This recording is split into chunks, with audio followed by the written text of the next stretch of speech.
Own your truth. You know, it was difficult. It was at first. I mean, you just cornered me like that and everything, but you know, it's a little liberating now to know I can like Star Wars in more ways than I ever imagined. Dave Filoni is the savior of Star Wars. KK is doing an amazing job. The people out there are just blind and can't see it. So yes, thank you. I can stop lying now. What? How dare you? Why? He always does this. Just to rub it in my face. I can't even get out of this thing. What? You got a Rancor too now? His is bigger. What? Yes. Yours has like big crazy horns and shit. No, his is the cantina. His is the cantina. Oh my god. Edition. Oh my god. Listen, he has spikes. Listen, I'm not grateful. I'm very grateful for the adopted. He's got spikes. Look at him. Well, now he won't stop. See, he plays this game. Like I try to catch up to him, and then he just runs away. Stop running. No, my brother is just the Tard Wrangler of the two of us. He has to lead us around and be like, come on, come. Do you see his spikes? They're orange. Yes, they are. Quite nifty. And yours has big, gnarly horns. What are you crying about? No, his are orange. No, I get that he has the like spikes around his back and stuff that are orange and everything, but you got big gnarly horns on the freaking head of the Rancor you got. Pretty cool. No, his are orange. Did you want what? You wanted orange? An orange spiked Rancor? Would that have made you feel a little better? No.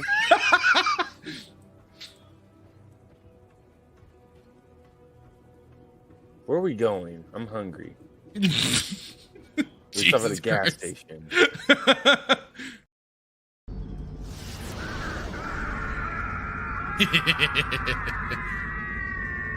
You hate to do it, but at the same time, it's hilarious.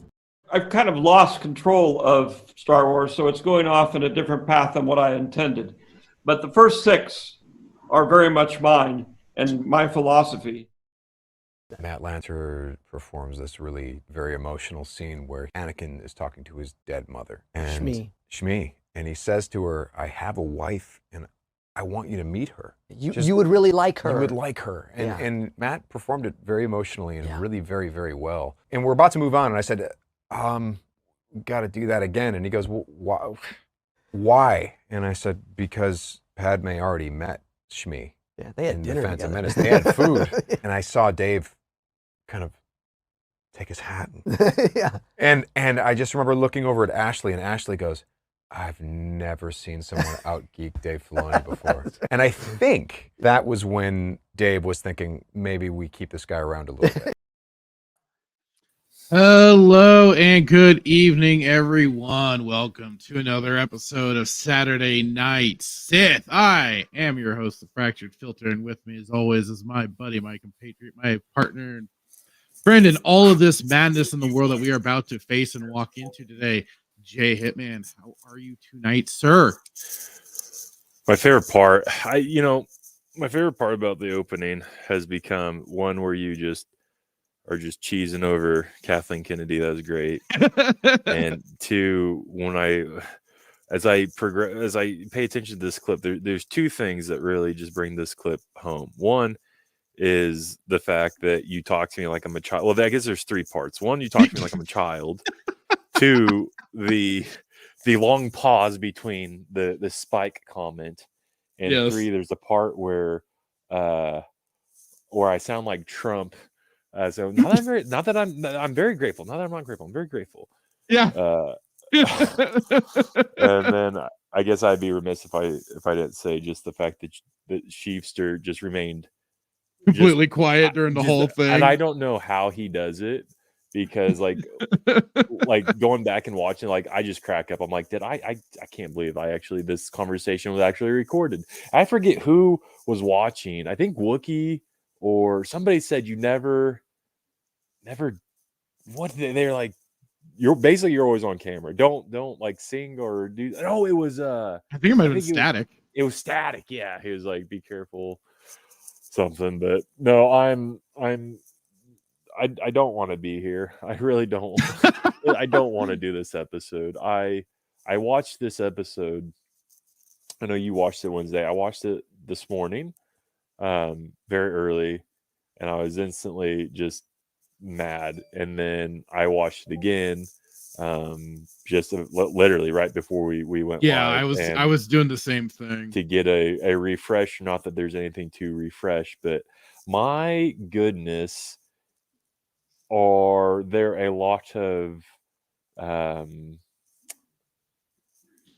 don't want to say we use the word parallels, but they have really used some verbiage from the original trilogy. Yep. This was definitely a Member Berries key episode for sure. And here's the thing, and I want to get your thoughts on it. There's nothing more aggravating and frustrating and to where I want to just break my computer than hearing something that like just like there's a difference between nostalgia, right? Like, you and I go to Dairy Queen, right? Because we get a Mr. Misty because that's what we grew up on, right? That's nostalgia, right?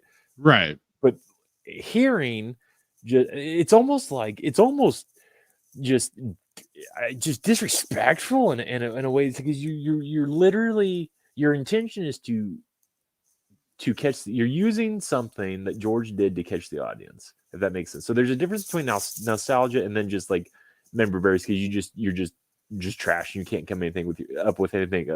It's style without substance, right? So it's bringing these things in, but they mean nothing. It's kind of like with Andor and Luthen's shop of goodies, antiquities. Where he has all this stuff that's meant to mean something, but it's only there just to go, oh my god, look. Literally, so the fanboys can go like, oh, it's Starkiller's armor. which they weren't even going to keep Starkiller in their canon. They were it's Well, it's for two things, right? It's for the hang on. Where is that? I know I have the clip. Oh yeah, it's for the group to do this. And then of course there's also this. Don't ask questions. Just consume product and then get excited for next product. That's essentially what they're looking for. Here's the thing. I want to ask this question before we get into it. So their demographic. So Disney's Lucasfilm. Who is their demographic? Like honestly, if we sit down and and there's a specific reason I'm asking this, because there was a person who you and I talked about almost a year ago when we started this, or when we were first rolling out, where this kid said that his original trilogy is a sequels, essentially, that he's never seen the original trilogy. Oh yeah. And that he couldn't do it. He watched he watched A New Hope and fell asleep, right?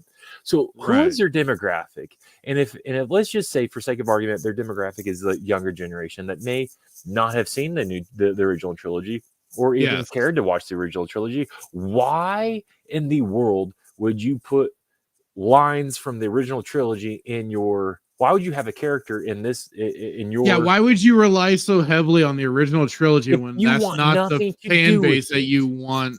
You want nothing to do with. You want nothing to do with the original fan base. You want this new fan base, supposedly, but yet you're still heavily relying on the original material. It's a bizarre thing.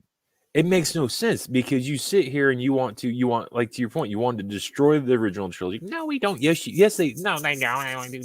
Yes, they do. They absolutely want to destroy, and they want to retcon it, and they're going to retcon it without saying retcon.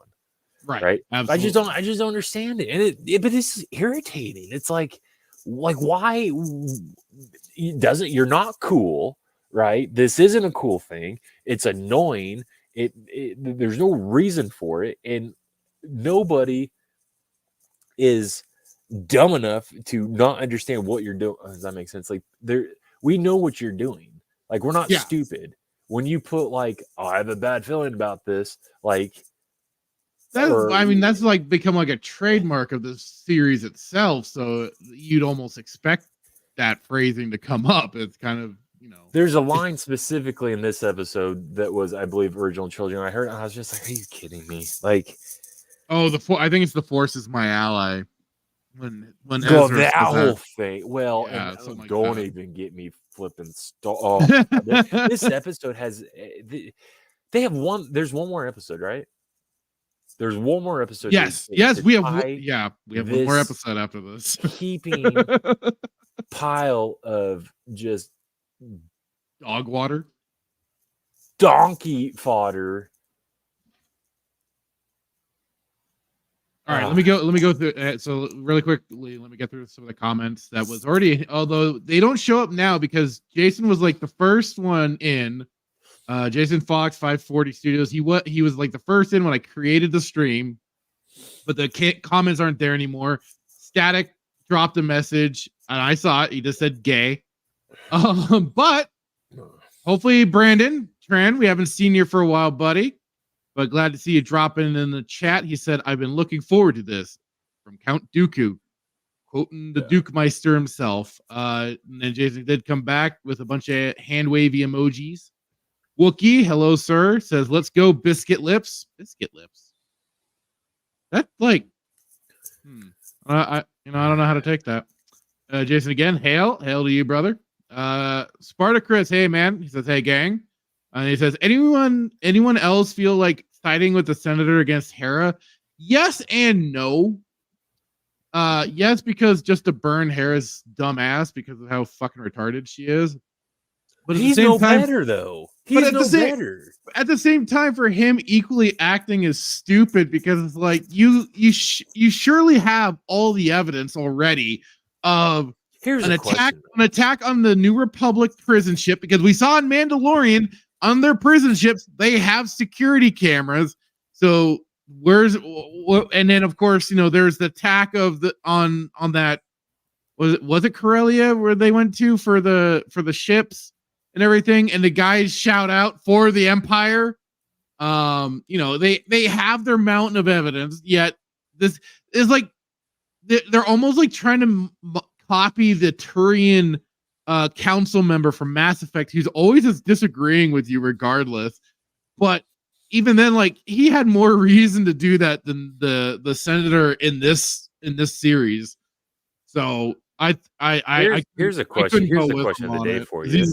But then Hera was being equally stupid because she wasn't presenting her evidence and being articulate. She just was being snarky and whatnot. So it was just a altogether shit show. So go ahead. Sorry, Hitman. Oh, I just here's the question of the day. Okay.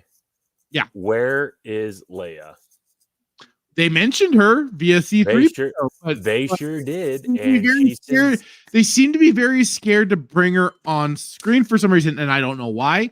Because we haven't gotten her, we haven't gotten Luke, we haven't even gotten mentioning of Luke. We've gotten two. Bail blew up on Alderaan. Did he though? Did he? He did. Are you sure? Where's I'm pretty the evidence? Sure. Well, you can't really find it amongst the debris. But we got Leia's name dropped in like the previous episode or two. It's like 2 or 3 episodes she's been. I've heard she got mentioned, and now this she again gets. But I guess we're already going into the episode. But no, I didn't mean to. That was just no. It's such a shit show because that whole council meeting and they shouldn't even know about it. Tribunal or whatever the hell the court marshaling or whatever was pointless. Was absolutely pointless. The whole thing was a farce. It wasn't necessary. You could have gotten it done via a holo call and called it quits. And Hera could have been like off getting more help. And then we could have avoided an unnecessary scene because that's all it was unnecessary. I think if they had Hera there, and I can't believe I'm saying this, if they had the Hera, I don't know, from maybe Rebels, I think the dynamic of the conversation would have gone completely different. I'm pretty sure she would have probably just shot that senator. Maybe not. Definitely would have. No, I think she would have been I think with her original character, she would have been a little more cool-headed because she was kind of the cool head of the bunch. And would have brought a better not with Zeb. Table. Not when Zeb was acting a fool. Well, he was the hothead. That's why he was there, but she was acting like Zeb, like an idiot. Yeah. Yeah, she brought no case. She brought no evidence, so she only hurt herself. And it was just to basically have her do girl boss shit, basically. I mean, theoretically. Yeah, Chris said then the demographic they tried for isn't working out, so they are trying to lazily trick older fans back in without admitting they did wrong. It's not going to work. We aren't pixie dusters. Yeah. I'm one with the Force. The Force is with me, right? The evidence he has is an Imperial insurgency, but no proof that it is linked to Thrawn besides what Hera says. Well, no, because the thing is that I keep forgetting her name, the Night Sister woman that the two Dark Jedi broke out was already reported to have supposed links in information about Grand Admiral Thrawn or Thrawn, that Ahsoka got information out of her, at least minor information out of her before taking her in. So they have a link, they have a person. It's just there was maybe no evidence of Thrawn being still alive or anything, but she was linked to him thanks to Ahsoka finding that out in Mandalorian. Yeah. She was mentioned in the second episode when Hera first requested the mission right for Leia. See how quickly I forget some of this stuff. It's like it's already out my brain. And he says, the Hera from Rebels was more tactical. Yeah. Yes, supposedly links and Ahsoka isn't around to test fight. Yeah, but like it is, there was still at least that connection. So they had something, granted not full evidence, but they still had a connection. Yeah. But I mean, I'd say it's quite the thing to have two Dark Jedi break into a Republic prison ship or whatever, breaking her out. So that would almost indicate her information has to be viable. Because otherwise, why go through that kind of effort? Why attack such a high priority thing if it wasn't a reliable source? So, but is the evidence enough to scramble the fleet? Like Harris says, they should. Maybe not necessarily. I'd say yes, like they needed to do recon and make sure, but like to at least give more of a support than what they gave her should have been a thing. But I mean, then like it is still, regardless, Hera went out on her own and got people killed for a mission she wasn't sanctioned for. She still has to act accordingly. So, but she acted like he did point out to her, you acted like this is still the rebellion where you can kind of act more freely and do what you want. No, we are in a more strict governmental system. So there are rules and procedures you have to abide by. And yes, she is technically now a traitor. So, and she got people killed. So, I mean, like I said, the whole start of it was just so pointless. I don't know. I look at it like this, though. Like, here, this is just my thoughts. So, I mean, and I could be wrong, but if it was the Thrawn, like if it was the EU Thrawn, right, and they caught wind that like he was. I don't want to go there because it's just so stupid. But like, if it was really Thrawn, like it would make more sense for you to like take like be like, this is serious. Like we need to investigate. This is Thrawn. This is not like this isn't. You know what I mean? Like he's not a force to be. I don't even. Not to be taken lightly. No. Yeah. So like, if there's any inclination, especially if he he's like the Grand Admiral that they're Yes. out, that they need to make sure that they are not going to have a return of, so right. to galvanize the Imperial remnant to be a force again. So this isn't even though like just like your average like Grand Admiral. Like this is Thrawn, right? This is the guy. This is the guy who, like we talked about last show, like he used culture, art to learn about his enemies. He was a tactician, a military genius. Like this is not just, this is just like the Napoleon. Like this is Thrawn. He this guy, not demands respects, but he like he commands it. He earns it.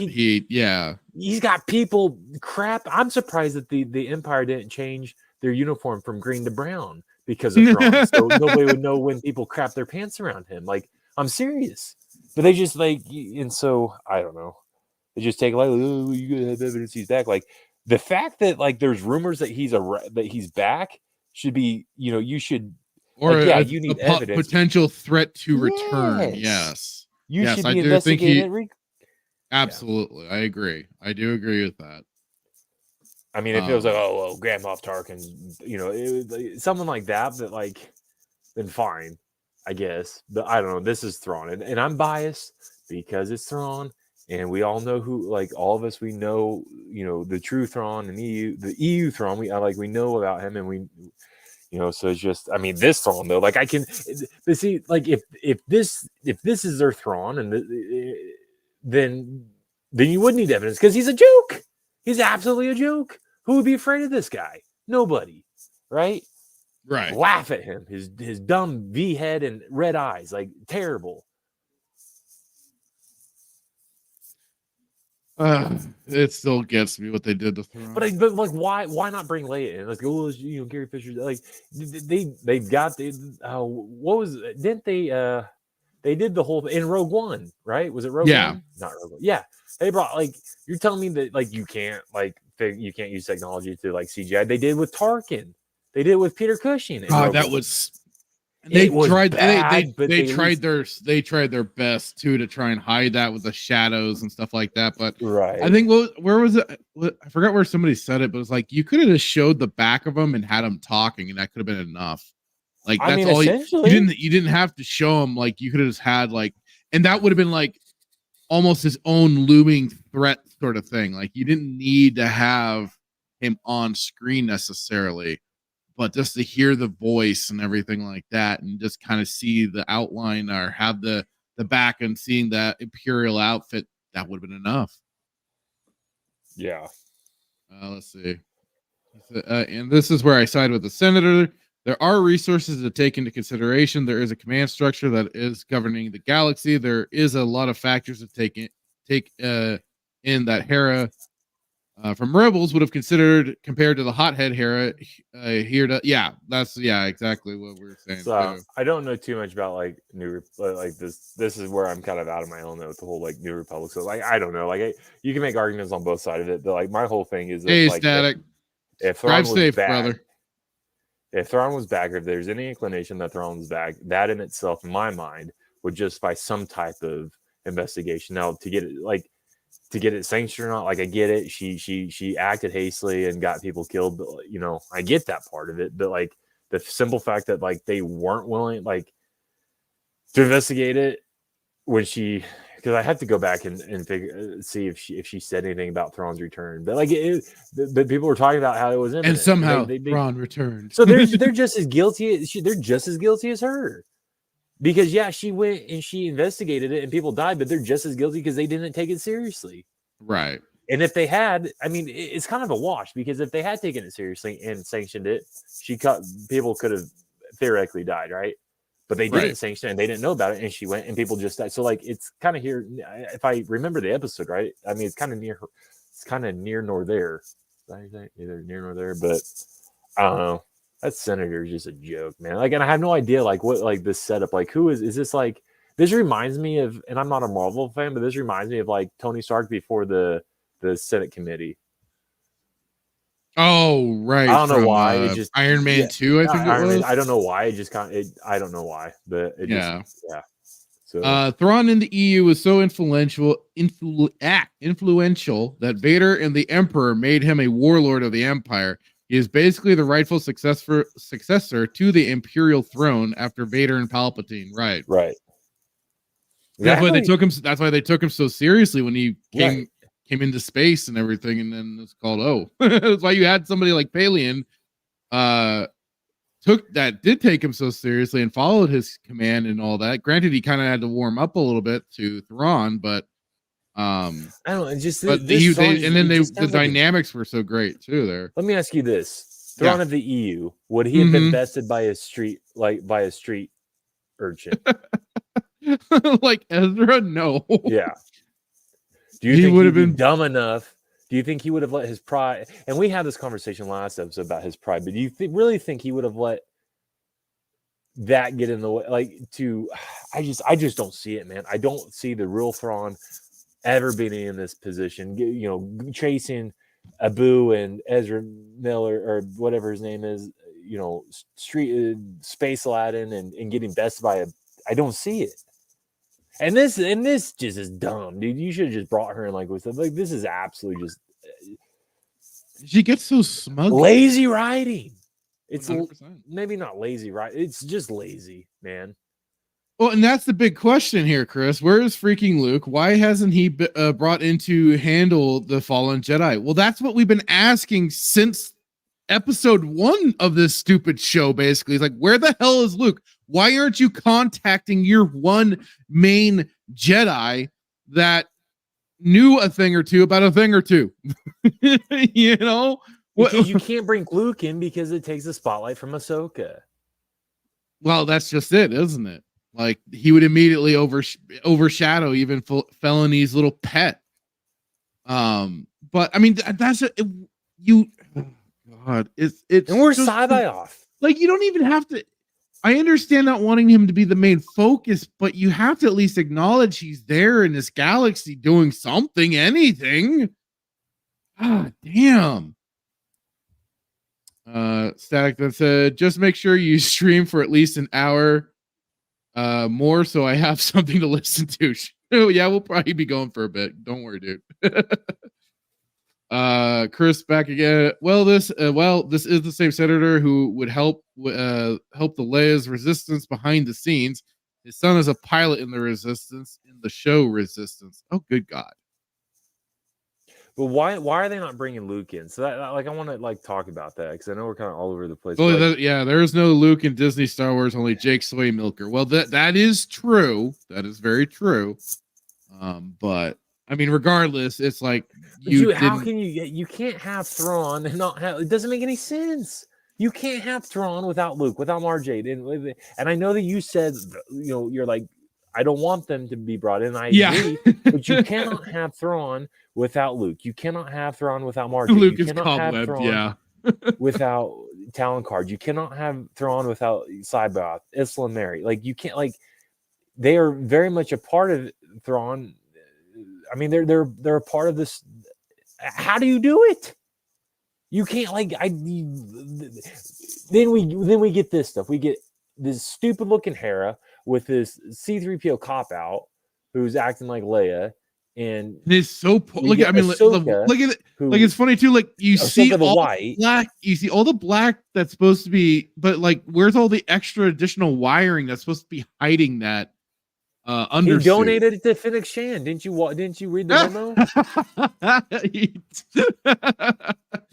Oh, that explains it. You remember the member base? If I could donate any of my spare parts, I'll do it. It was a New Hope, like, the storage. And New Hope was like, I'll gladly donate them. Donate them to Fennec. Yep. And then, of course, we got the training scene, which, I lost my mind. Of course, he would mention Asajj Ventress. Well, and this whole scene, because the whole Hera shit. But like, this whole bit made me more think like he's almost trying to. It's more like he's acting like a Jedi holocron than he is like a training protocol or something like that. Like this, like it almost seems like he's almost interacting with her a little too much. That seems more like what a holocron would be doing than just like a training program. Now, maybe that's just me misinterpreting it, but that's the impression I got out of it, the way he was behaving in the scene and stuff. And I'm possibly off, but that's just kind of how it came across. No, yeah, it's like he's talking to her, and then she's like, "Oh, it's just a holocron. He did 20 of them." One of them was yes, but that was still kind of weird. Like, I have a lot of problem with Rebels, and I've already said such. They seem to make it seem. But she said it was like a training program or a training message, while this was like I said, it is acting like he was interacting with her. Grizzly's montage of people freaking out about the name drops. I plan on playing that later. Right. Okay. Yeah. There was a different holocron in Rebels. Yeah. There's like the message from Obi-Wan, and then there was one from Skywalker or of Skywalker. But I mean, I guess that's the thing. Like, these were different style of holocrons. I'm just so used to like the personalized ones. It doesn't look like every holocron that I've seen didn't have any pigmentation to it. It was always blue. Yeah. Like Wiggy says, there's the one Ezra watches of him. Yes. But like I said, like the holocrons and Rebels and stuff act so much differently than what I think of. Because like a lot of the times, like the Jedi holocrons as well act more personal. Like there is, because the whole thing with the holocrons is that the users are meant to impart part of their personality and everything to the device. Every time I do my holo call, I don't look like that. So there is meant to be like, and that's like what even got explained in the Darth Bane books when Bane finally was able to figure out how to create his own, is that it's meant to impart, not only himself, but in part of his memory as well. And then like he can tune it to like, yes, like have a certain display of himself and everything like that. And the holocrons can act in different ways, but like, I don't know. But yeah, this was kind of another member berries with all the name drops and stuff like that. Where is it? Just to get, because yeah, he drops all of them. Asajj Ventress. Yeah, General Grievous, Asajj Ventress, and Count Dooku. Of course.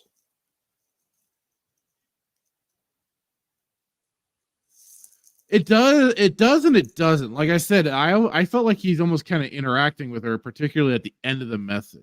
Like, yeah, I know it was supposed to be a personalized message or something for her, for training and stuff like that. But it just like, I don't know, just the end of it just made me think like they're interacting more. That could have just been just the way the scene played out. But yeah, more member berries. And then we of course, gotta show off the different training droids and stuff like that. But what also gets me is once they get out of this, they're in battle. The space whales are getting killed, but they're supposed to be what? I believe somebody said in the comments, Wookie, that they're supposed to be 12 hours apart. So Ahsoka was only 12 hours behind. How do they set up this whole minefield? Thrawn, duh. They had the witch sisters. Witch magic? They just poofed them up in there, or like raised them up into the. It's like, where did they? They found Ahsoka with their 3 balls. So it was like, and the Force is female, so they're female. So like, stop asking questions. Just consume product. Just consume product and get ready for more product. Filleroni just gets it. He does. He just gets it, man. We were laughing. We were all just trying to figure out like how did they just suddenly have all of this when this was like, it would have made some more sense if like when they first arrived, they saw what's her face, the Night Sister and Balin, and then when they arrived, would have made more sense for them to be up there. But even then, it still is like, but how?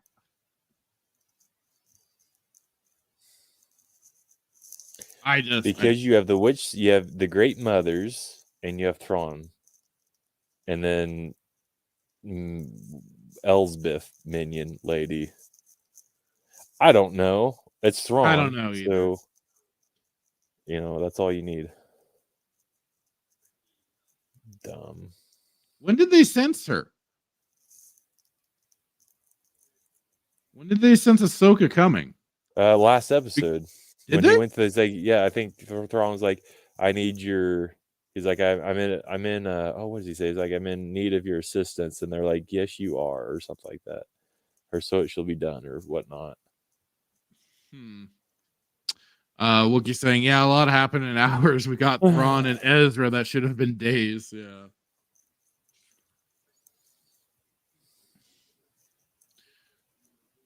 And this is some other bullshit. It's like, how did Thrawn not already know that Anakin Skywalker had an apprentice? Why is he now just finding this out and putting this connection together? Seems kind of un-Thrawn like, doesn't it? And especially if, like, in the books, he's had more of interaction with Anakin pre-Vader. Hold on. How did? Okay, we're not there yet. Or no, did he wait? Pre-Vader or after Vader or during Vader? I forget. How did Thrawn not know that Anakin was her master? Right. I can't believe. Like, why is this a revelation to him? Right. This is Thrawn. Like, now we know within actual canon, Anakin. Yeah, Wookiee in Disney canon, he knows that Anakin was Vader. So yes, he should have known that. How does he know this and Joby Harold doesn't?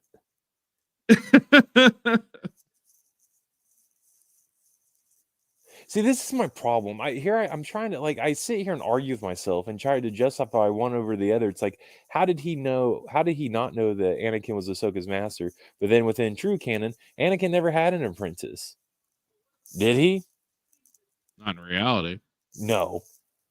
Right? Anakin and Padme went into the unknown region and met Thrawn during the Clone Wars.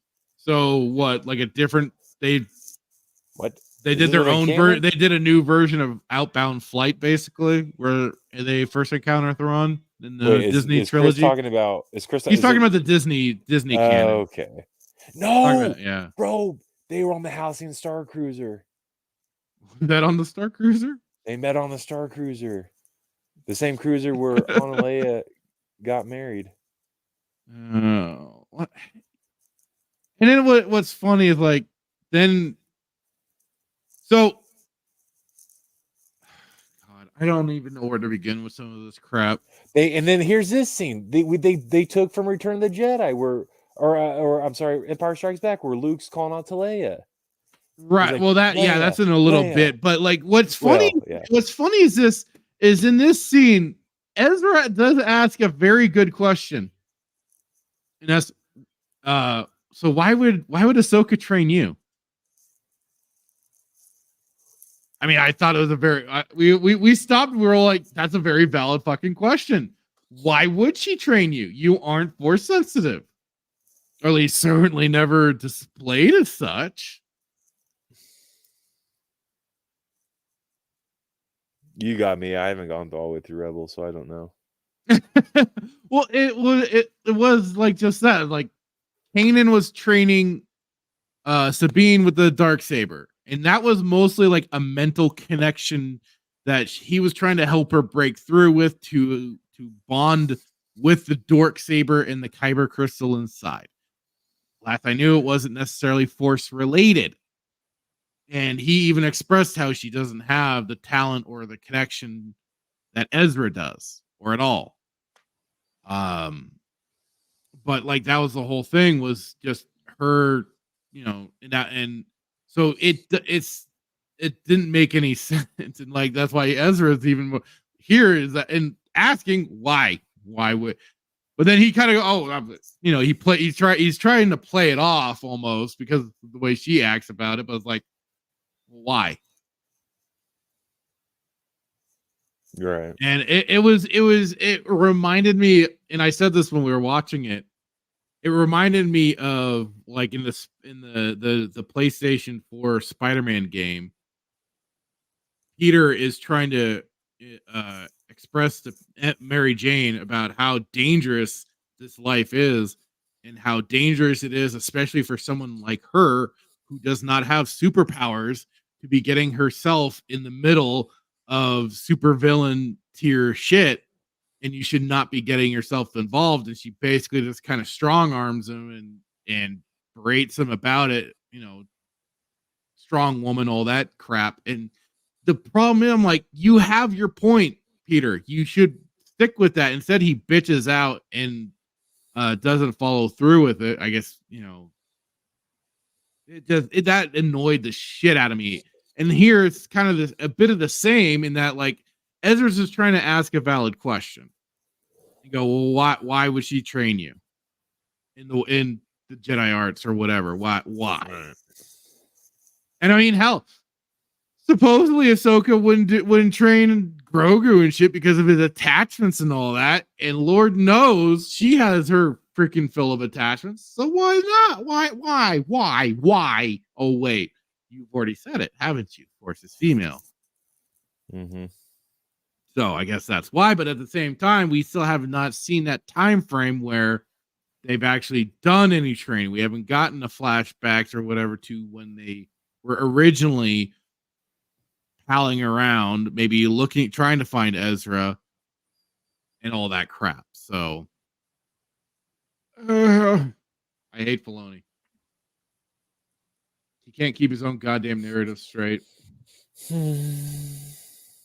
Yeah, it doesn't make any sense. Yeah, the Halcyon Star Cruise or whatever shut down today.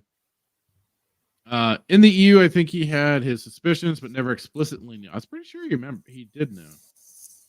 Yeah, no, it's in one of the Thrawn novels Zahn wrote for Disney. Anakin and Padme were trying to stop a separatist plot that was being staged in the unknown region. She obviously forgot about how Thrawn is, because Rebel Sabine would know Thrawn is coming after them. Right. Well, that's it. For this whole scene, all they do is talk about the Empire falling, and then, oh yeah, what does Sabine say? They say Palpatine's dead, not he's dead, confirming it, because who's saying Palpatine's not dead? Why would anybody be saying that other than, because then if you had the Imperial remnants thinking that, you wouldn't hear for the Empire, but for the Emperor, for Palpatine. They would be probably shouting more things like that if they believed he's not dead.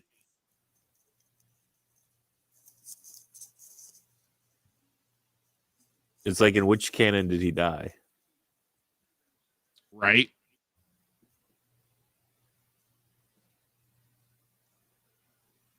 I'm checking something right now that Chris just sent me in Discord. I saw your message, buddy.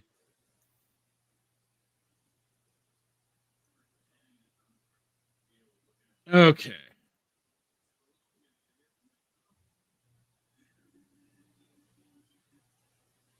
Oh, okay. Yeah. So this is what. Yeah. So he got the screenshots.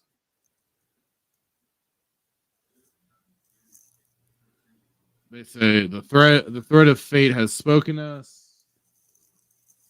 Another comes. So, gotcha. I didn't remember it. I completely forgot.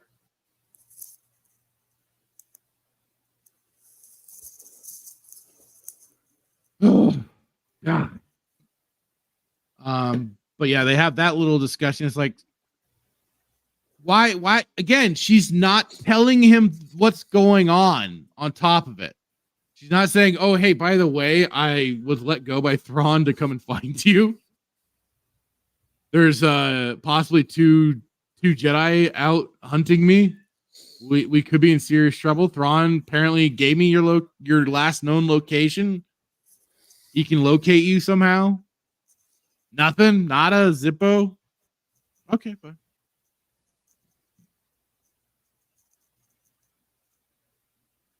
It just yeah, they already undermined Luke by saying he's just some guy who blew up the first Death Star. The real heroes are in Rogue One. Not surprising they would undermine Luke's report of the Emperor's death. That's true. Very true, Chris. Very true. I sometimes forget about that shit that they pulled. This is like one more case after another of what they decide to do to continue to bastardize this character. And I'm getting rather tired of it.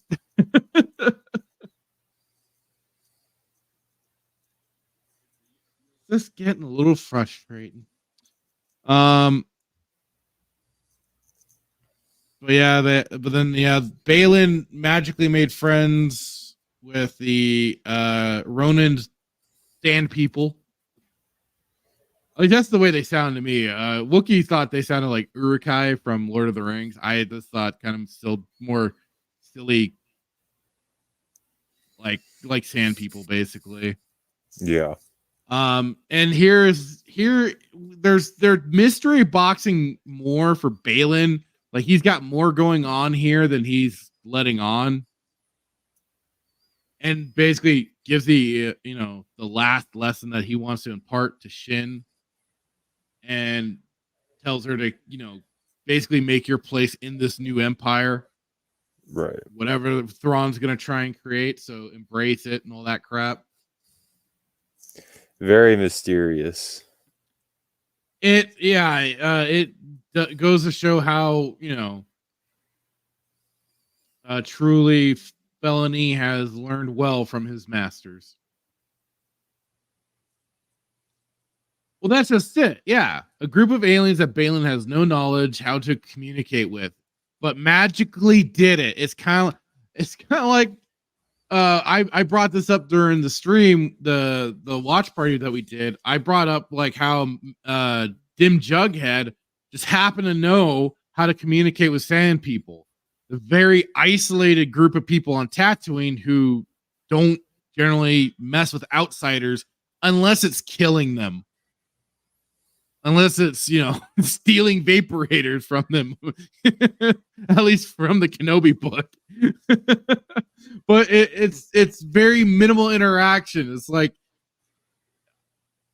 but I mean, I guess, God, I mean, even in KOTOR, you had to get HK, who happened to have the dialect for speaking to sand people. So, I mean, I guess, hey, that's still around. But that still bugged me when that happened in Mandalorian. When Dim Jughead just happens to be doing all their goofy sign language crap that now apparently they do. Yeah. So, but yes, Balin magically They're makes actually friends. Rakatan, though, if you didn't know that. What? Those people that were fighting, they're Rakatan. What people? The people These that ones? were with Jin. Yeah, they're Rakatan. Where did you get that from? Look at them. What do you mean? They just look like samurai or wannabe samurai Ronin and shit. They're Rakatan under the mask. That'll be left to be seen. No, it's just so stupid. Let's see. Didn't he want to take his apprentice with him to find the secret power the witches are fleeing? Why is he basically sending her away now? I don't know. That's a very good point, Chris. I don't know. Because that seemed to be they are consistent at being inconsistent. We can at least give them that. Bradley, how's it going, man? Yawn. Sorry, I was recording my Ahsoka review and fell asleep during it. That doesn't surprise me. This was a boring freaking episode. So, and yes, then the Night Sisters magically can magic up her location. So this further brings into question. So why were they dicking around for 10 fucking years and Thrawn never dealt with Ezra? And I mean, on top of it, how did Ezra escape Thrawn to begin with? An Imperial Star Destroyer full of troops. He just magically gets away. I mean, I guess he could have. He just bombed out, but leaves Thrawn alive. And Thrawn leaves him alive for all these 10 years. So is there going to be... God, I doubt it's going to be the case because I've been wrong with everything I've theorized and everything. It's like, did they somewhere down the line make some pact? Are they actually in cahoots? What's going on? I don't know. Because they certainly aren't explaining jack shit with this stuff. I'm sure Nothing makes sense. I'm sure a comic or book will explain it, like how Maz got Anakin's lightsaber. And further break their own continuity because they can't seem to keep their own shit straight. God.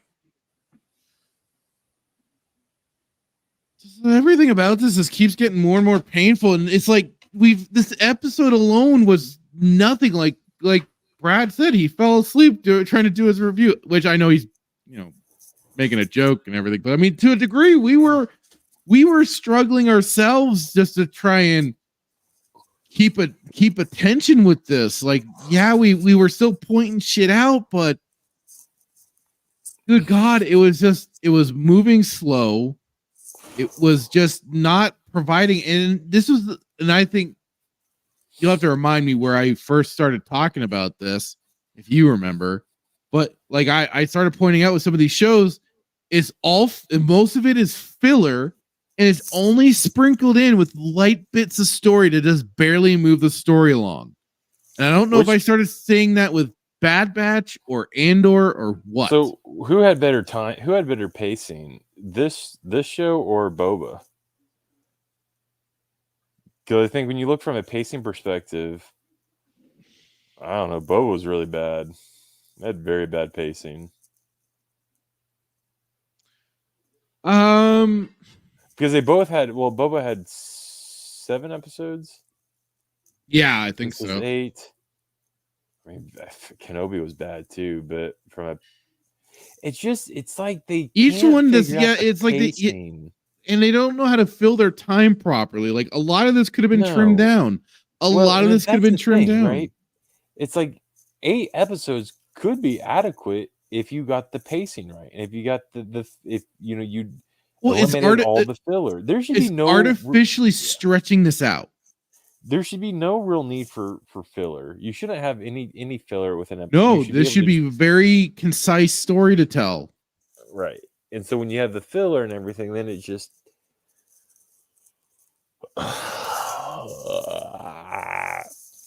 at this pacing, then they needed another 8 because I don't know where it's going to go. I don't know why they're waiting for the hangar bay to get filled with I don't know what files I don't know what, because there's a part in this episode where it's like time is on our side and we're almost ready to depart or something because they're almost ready with the transfers. Like, well, what are you transferring? Right. So, well, I guess maybe we'll get that answered. Who knows? you have one more episode of 40 minutes. You have I 40 know, minutes I know. to wrap this up. So once again, like Andor, where's the sister? Right? Where's the sister? Nobody knew anything about the sister. You know. Yeah, it's the like most important thing he was trying to do in the first episode, and I guess abandoned so fast. right. So it's like, how do you tie this together? Like you're gonna have to do a season 2, because if I promise you, if Ezra defeats Thrawn in this episode, I'm gonna lose it. I think he's gonna die. Thrawn or Ezra? Ezra. They wouldn't do that. They were not gonna retcon their own continuity. Yes, they would. How'd that retcon anything? Well, I don't know. As far as we know, Ezra is supposed to be dead. Well, so was Thrawn. They're both supposed to be dead. Apparently, they went into a genie lamp and never got back out. Oh, if you're gonna kill one, you're gonna have to kill the other. I think that's gonna be the one thing, is that he's gonna die. No, this is literally gonna be deja vu. They're gonna fight again, and they're gonna go in the space wolves. They're gonna take them into another galaxy, and they're gonna spend another 10 years trying to get away from outside that galaxy. And it's just gonna be a recurrent thing. No, no, they're not gonna. I don't see them do it. Why? What benefit does that do? Because all men must die. Okay, is Thrawn not a man? No, he'll probably die too. He's an alien, huh? He might die. He might die too. We don't know. But I got his whole thing of like, I'm gonna be going home. I got the weirdest. I think we were talking about this on the watch party. I agree. I think they're gonna kill him off. But maybe I'm wrong. It wouldn't surprise me if they did. A lot. Yeah.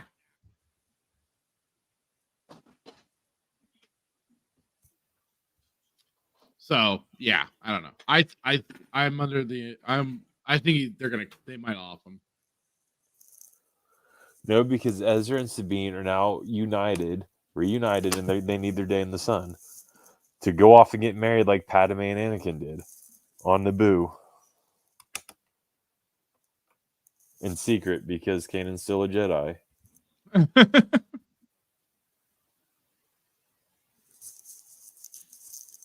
Right?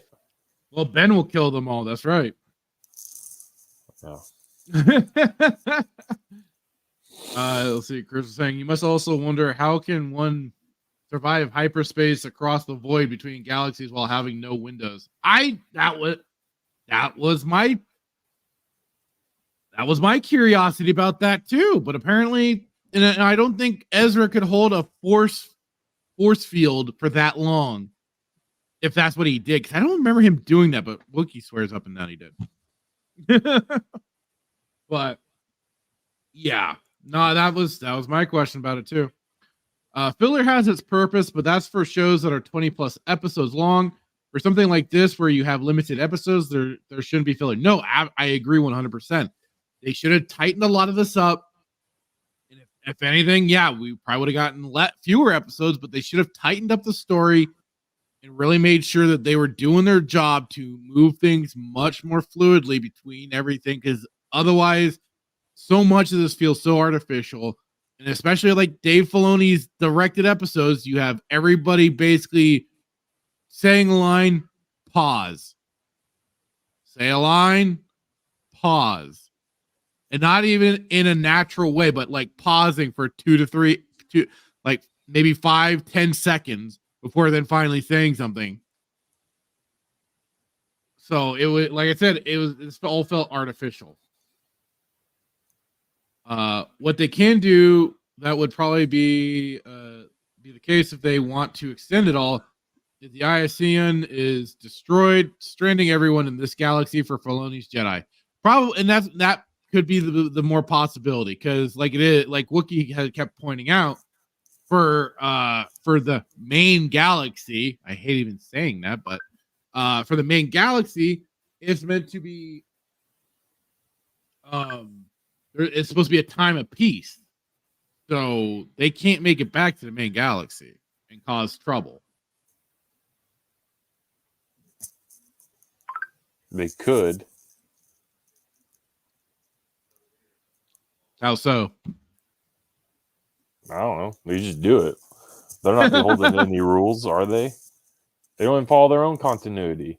That's very true.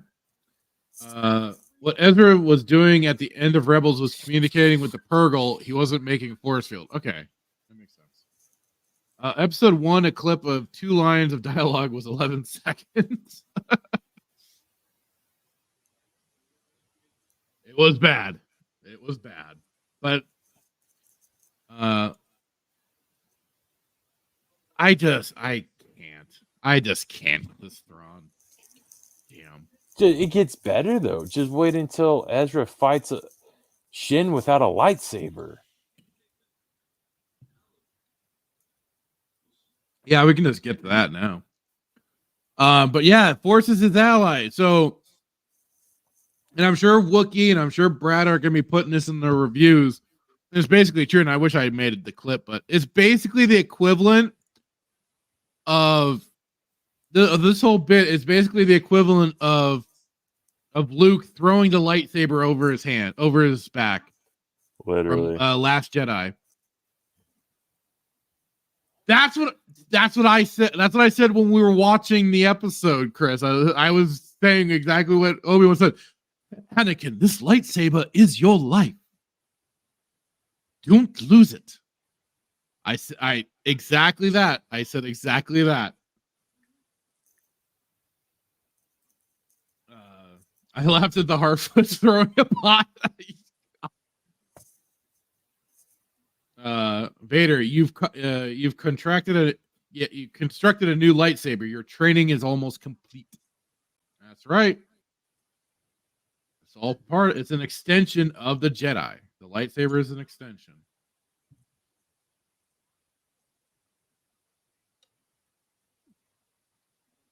That clip is in my video. Nice.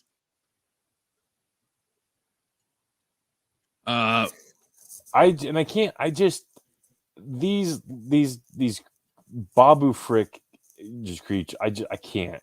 I just can't. The dink dinks. Is that what you call it? Dink dinks? Babu Frick's cousin? The Ewok, the whatever you want to call them. The Ewok stand-ins. I just thought the byproduct of the Ninja Turtles. Kind of. It's like if the Ninja Turtles fucked a crustacean of some kind. It looks like a crab or something, yeah. But I mean, what's so pointless about this too is he says the Force is my ally, and then what does he end up doing?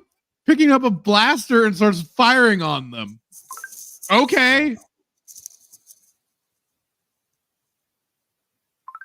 Doesn't make any so much for the Force is your ally, eh, buddy? I was going to ask you, at the end of Rebels, does he become a pacifist? Is that why he didn't use a lightsaber? No.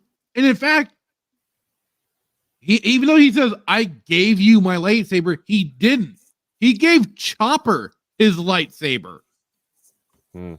At the end of Rebels, towards the end of Rebels, he gives Chopper his lightsaber when he goes off to make his grand sacrifice. Let me see if I bookmarked that clip. Hang on. Shit, I didn't. Oh well. But yeah, he hands his lightsaber off to why? Off to Chopper. I don't know. Like I had said, I think in a Twitter comment, Chopper was getting more prominence as the seasons went on. Really? And there was especially like a bonding friendship between Chopper and Ezra. But for some reason, Ezra found it more appropriate to give Chopper his lightsaber than to give Sabine his lightsaber. Why? I don't know. Can Chopper use it? Probably. Everybody can use the Force now. Oh dear. You're just so done with this, aren't you? I don't understand. I'm trying to wrap my brain around how they're going to tie this back. How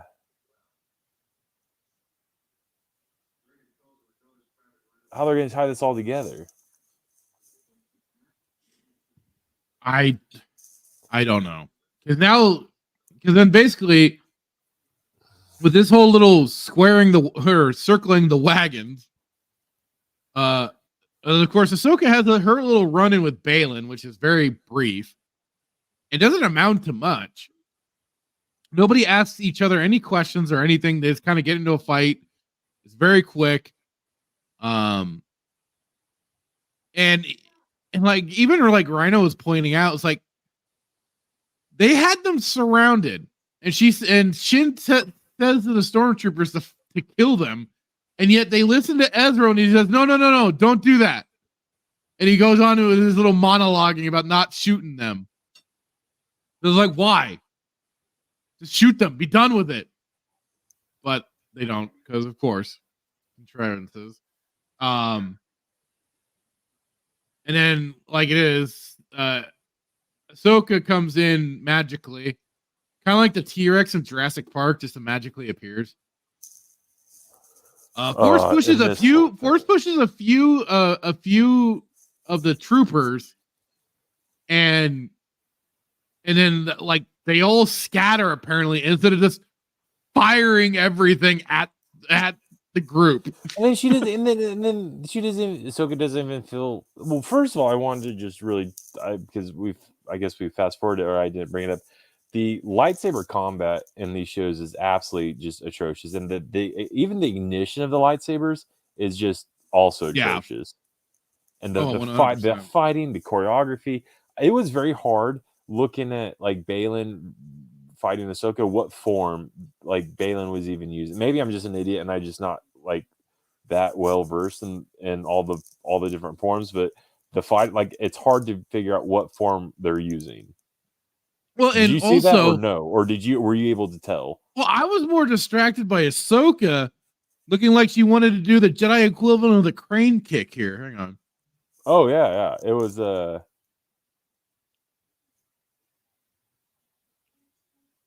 like in this scene, like she gets hit in the back by that knife thing, and like doesn't even knock her out. Like it's just a joke, and then using her Beskar wrist thing to block the lightsaber, which obviously it's Beskar, but still it's like, and then she decided to use her whistling birds or whatever on the stormtroopers. Why didn't you use that on Shin? Right. Like you had it there. Like, did you just forget that it was there? And then your flamethrower and then that was stupid. Like he force pulls her out of there. Why not? And the whole force push, like, I guess Star Wars theory will have you understand that there's different, I guess, powers of the force, but this is the weakest force push I've ever seen. Yoda and Palpatine, like I get Yoda and Palpatine, but Yoda used the force push and threw Sheev across the bottom of the rotunda, right, into his chair, and was able to hear him, like audibly hear him fly through there. And these are just the weakest, like, just so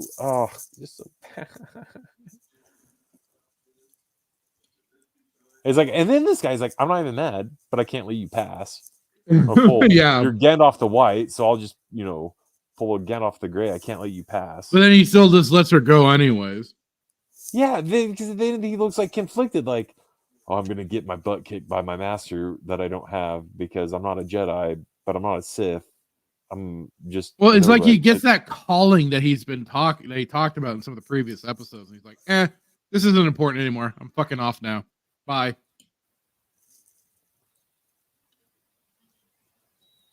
Yeah. I mean, that's basically it. So just kind of pausing it, so yeah, like I said, she goes into her own little crane kick. Hang on, Chris is saying the crystal is the heart of the blade. the heart is the crystal of the Jedi. The Jedi is the crystal of the Force. The Force is the blade of the heart. All are intertwined. The crystal, the blade, the Jedi, you are one. Is this new? Is this Disney canon? I was gonna ask that too. I was wondering where that was coming from. Kathleen Chopper Kennedy came out. Sorry, go ahead. I just remember when we did that on one of the episodes where there was like the crystals are sentient now, and they choose the Jedi, and they have feelings. Chopper is the true Jedi here. Sabine just stole his lightsaber that Ezra gave him. Exactly. Why did they do this stupid circle the wagons thing? It's so stupid because what damage were the Raiders doing besides some dents in the vehicles? We were wondering that same thing. It's like, why the hell are you suddenly doing this? Like, what's the purpose of it?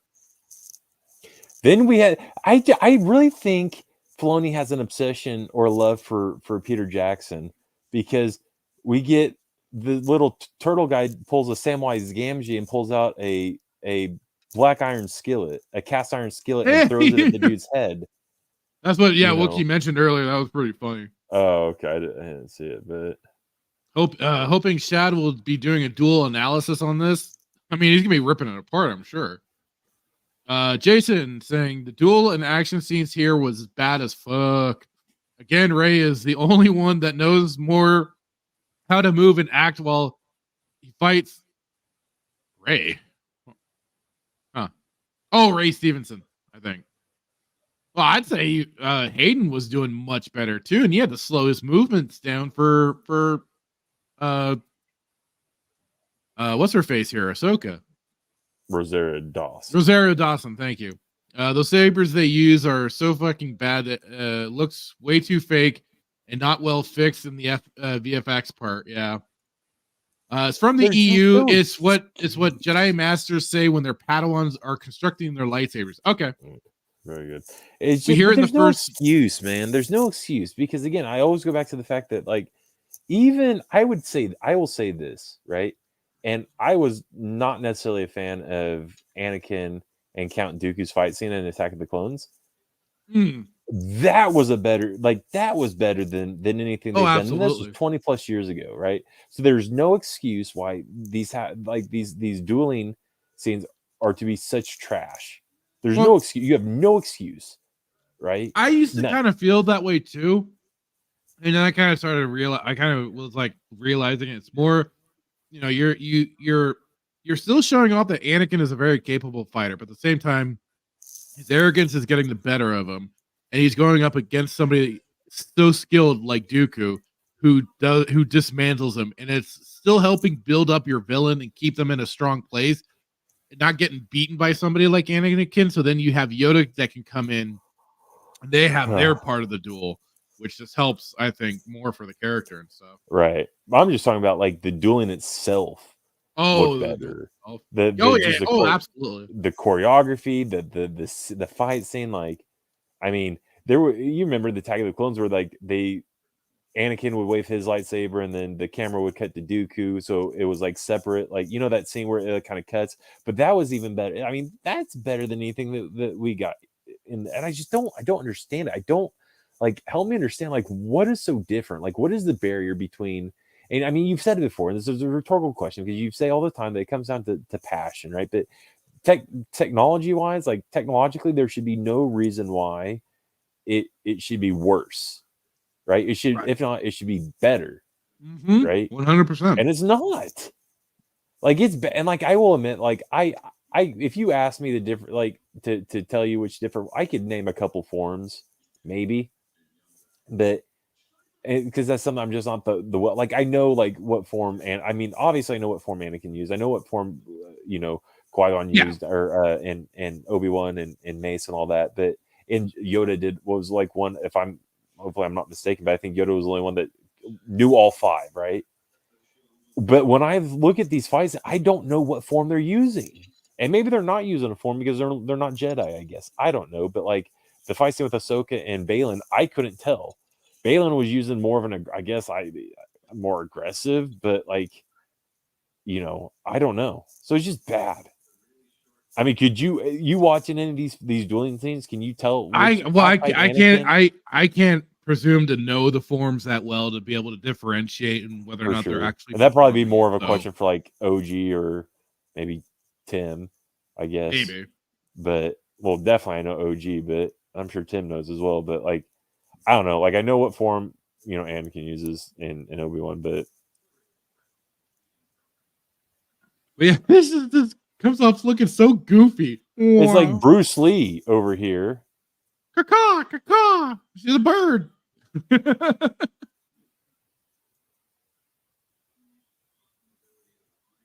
Yeah. So And then the fight scene between Ezra and Shin, it's like you have a lightsaber and you can't strike this guy down. Like are you I just and that's just so just absolute. And then the whole like I have such an issue with the whole. I don't know. I think OG did a segment on it, but like using the Force to block a lightsaber. Like so, Shatil. What was Shatil's daughter? You remember the KOTOR? yeah, they're swinging wildly. Right, swinging for the fence, swing and a miss, right? Right. That trailer of the old Knights of the Old Republic, or Knights of the Old Republic, where it was what was her name? But she's fighting Malgus, and Satele? Malgus tries to drive his saber through her, and And she stopped. Yeah, she stops it with Yes. her hand. Yeah. I have such an like, I don't know. Maybe I'm just old and biased, but it's like that. Like I can get behind, but like this, just using it. I don't know. Like even that still seemed kind of BS that she did that. You think a little bit? Yeah. And then if I can find it, but yeah, in this it looked really weird when he stopped it because it looked like it looks weird on the saber itself. Like we weren't sure if it was like a VFX special effects problem or what.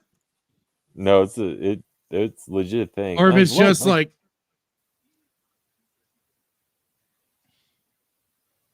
not why not use your. I don't understand this whole going between sabers and blasters. And I know you mentioned like Luke's New Order. He wanted to do both, but just use your lightsaber. Like use your lightsaber. Like why like how to use it. Yeah, visually where it's almost like it looks like it's on fire. Yeah. It's almost like it's obviously it's up against resistance. It's right. Lightsabers don't spark, right? Am I wrong? Last I knew, there was more flashes and shit like that, but not actual spark, right? Am I wrong? Not that I remember. I'll have to again watch and pay attention to the lightsaber fights, but not where it looks like you're welding something. No, that's yeah. Anakin preferred a form that had power behind it. Obi-Wan preferred a form that was defensive, right? Which was why Anakin and Grievous could never get into his defenses. Yoda preferred a form that let him preserve his strength and energy. Mace Windu's form lets him turn his opponent's energy against them, right? They all had something that compensated for those particular weaknesses, and that was like that's what got explained in Revenge of the Sith novelization when Mace is making the point that Obi-Wan's the right one for the job for taking on Grievous because he's the master of that defensive form. Yeah, it's like Obi-Wan's form is almost like it would tire your opponent out, and then he would like go for the kill. Using your opponent's momentum against them, maybe it's very defensive. So it's where it's like you're letting the other person exert all the energy, and you're countering it, right? So you're not equally. Does that make sense? I don't know. I'd have to go back and that's something we should do a show on. Just like before we review something, just go in and just kind of talk. I think that'd be a fun because I'm like I said, I'm not the most knowledgeable about all the different forms, but I think that'd be a cool segment to go over. Absolutely. Hey, once we're done with Ahsoka, we can go into fun stuff like that. Oh yeah, one more. So what do you This what do is you the part I what, don't. what do you think? Yeah. What do you think? What do you think this is full of? What do you think's in those coffins? Are they Bomb. more night? This is the thought bomb. Are they not? Are they more night sisters? Are they No experiments this is for? the Are they from Andor that went missing? the 80 million credits? This is the 80 million credits. Rhino, we found the 80 million credits, Rhino. dude. Bro, we have to tweet this. Rhino found the 80 million credits. I think they actually said. I think they joked about that too on Casual Rage when I was listening to it. I think so. Literally, I like. What is it? I don't know. Is this gonna be this more roads lead to your hyperdrive? Is this gonna be more roads lead to the sequel trilogy, or is it gonna be just a big nothing burger? What would have to do with a sequel trilogy? I don't know. More experimentation for reviving Sidious. Who knows? I think it's the credits. We already have Project Necromancer, right? So I don't know what it is. What do you? You could be more on the nose. What do you think it is? Maybe they're alien eggs. Are they alien eggs? Is there gonna be a massive predator versus alien? Bunch of xenomorphs coming out. Who knows? Yeah. What do you think it is? That'd be a lot more interesting.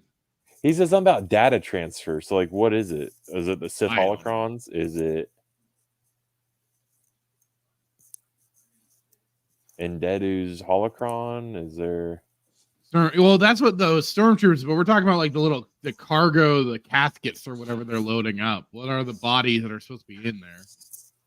Well, and the stormtroopers, Chris. So is it though? Is it just cargo? I thought they were supposed to be loading up like basically like bodies or something. No, yeah, it was supposed to be. So he keeps referencing the transfer, but these stormtroopers are referenced. If you watch this on Disney Plus, it says night troopers, not stormtroopers. Well, so that's for the troopers themselves. Yeah, right. Now, are they just stormtroopers that have pledged allegiance to the Night Sisters? I don't know, but I think it's very interesting. It says night troopers. Like, are they dead? Was there a virus? Is this Death Troopers meet Ahsoka? I don't know. Let me. Hello over on Rumble. Revan LB says, "Hey Malik, surrender. I found the Starforge. You're surrounded." Okay.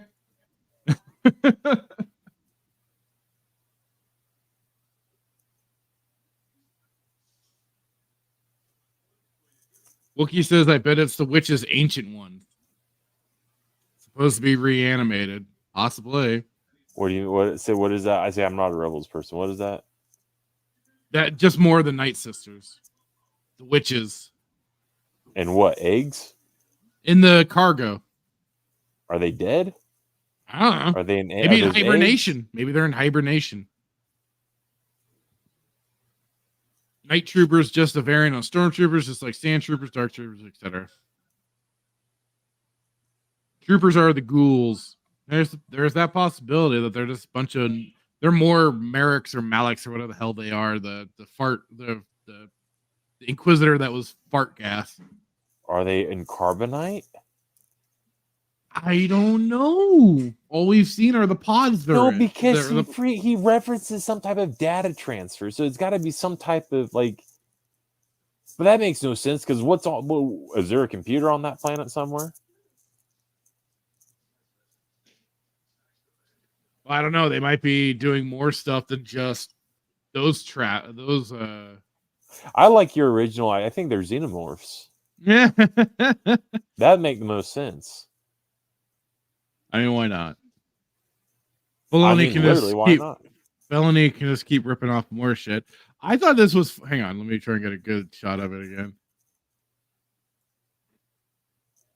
I thought this was funny. I just thought like Thrawn was.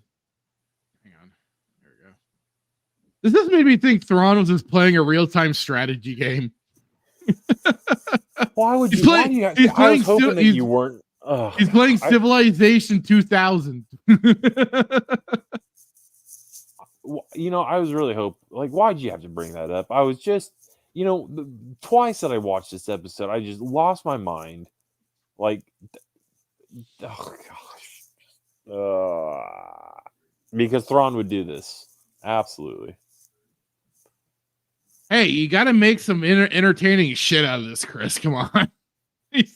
Sorry, but you guys are sounding like Star Wars theory on these predictions, sounding really outlandish to me.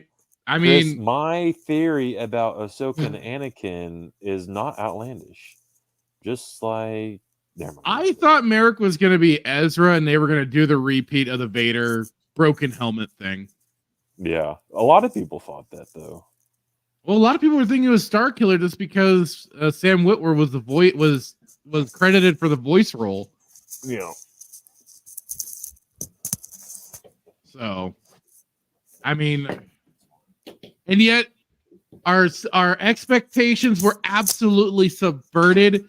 The master Dave Filoni just absolutely knocked it out of the park by turning Merrick into a fart cloud. Like, oh my god, I didn't see that. They coming, might be, dude. yeah.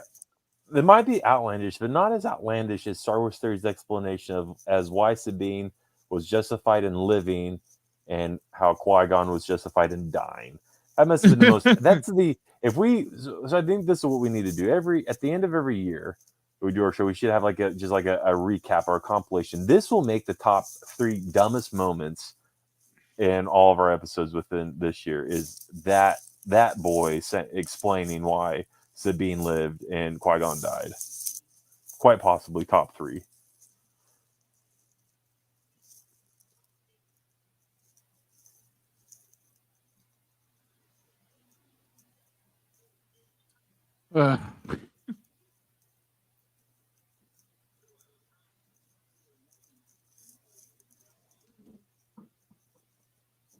I mean, hey, you know, like it is just trying to make something out of this.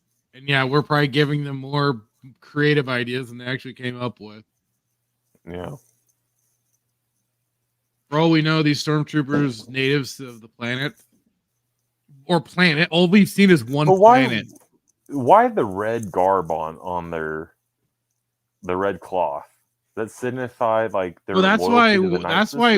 Wookiee was saying the troopers were ghouls, and that's why they have the red wrappings.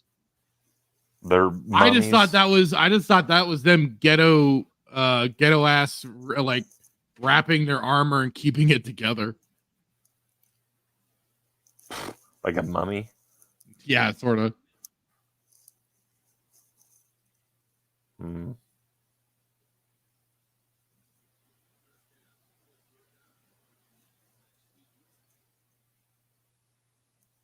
Maybe they, I don't know. Do you think they died and then the Night Sisters brought them back? Wait, say that again? Do you think these troopers are actually dead and then they came back? Like they. That's like what Wookiee's thinking. Yeah, that's what I've seen around is that they're dead troopers and they've been resurrected. I just thought, like I said, they're Did Ezra kill them all? Supposedly. According to the leaks, they are undead, controlled by the Night Sisters.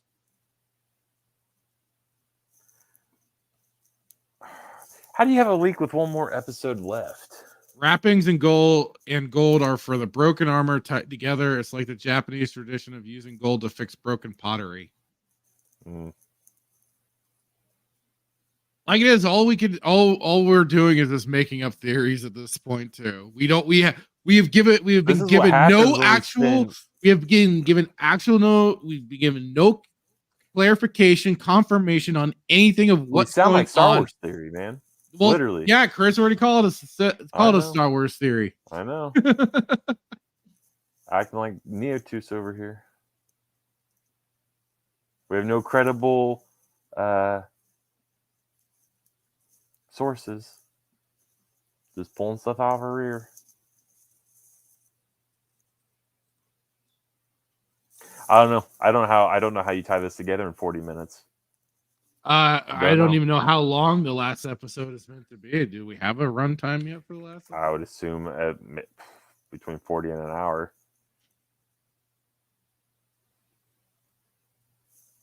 And I hate rumors and shit like that too. So it's like I don't know. Here we sound like Doomcock over here. Sparrow. Yeah. Even just like looking it up is it's just like saying the episode will roughly be 50 minutes. Final episode will reportedly clock in at 46 minutes 25 seconds. That's not counting. Is that counting the recap? Oh, without. Oh, okay. So, but only with credits. Without it, it should run 42 minutes. How are they going to wrap this up in 42 minutes? Couldn't tell you. But yeah, the episode ends with them reuniting. And yeah, Ezra thinks he's going to go home. I think he's going to get bumped off. All the weird, freaky crustacean people come out. Maybe we'll have a Transformers 2 Revenge of the Fallen moment between Sabine and Ezra. Ezra is Shia LaBeouf, and Sabine loses her mind when Ezra maybe thinks that we think he's going to die, and then he comes back, and there's this big, I don't know. I just don't see him kill him. Why? It doesn't make sense why you would kill him off. Revan LB, again, I'm watching the chat over on Rumble. Man, you are coming up with some wild stuff. Ooh. Revan LB over on Rumble chat. Come Wow. up with some wild stuff over there.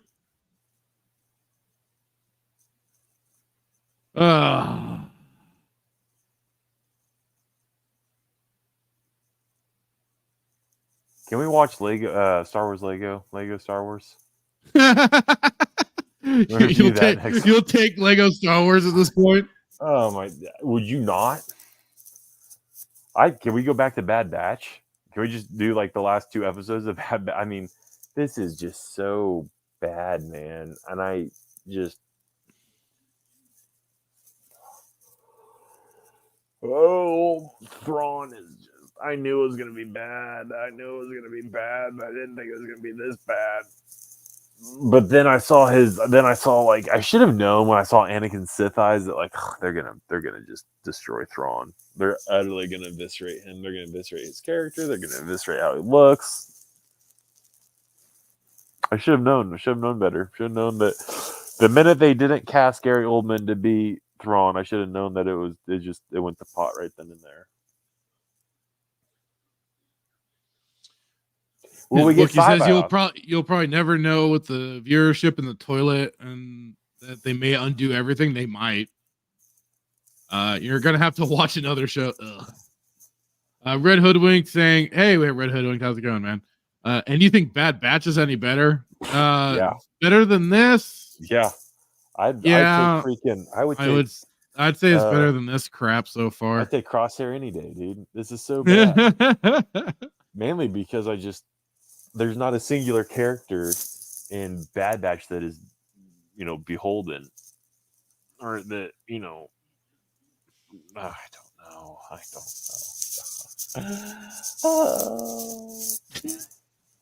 I'd go watch Cad Bane versus Boba Fett again.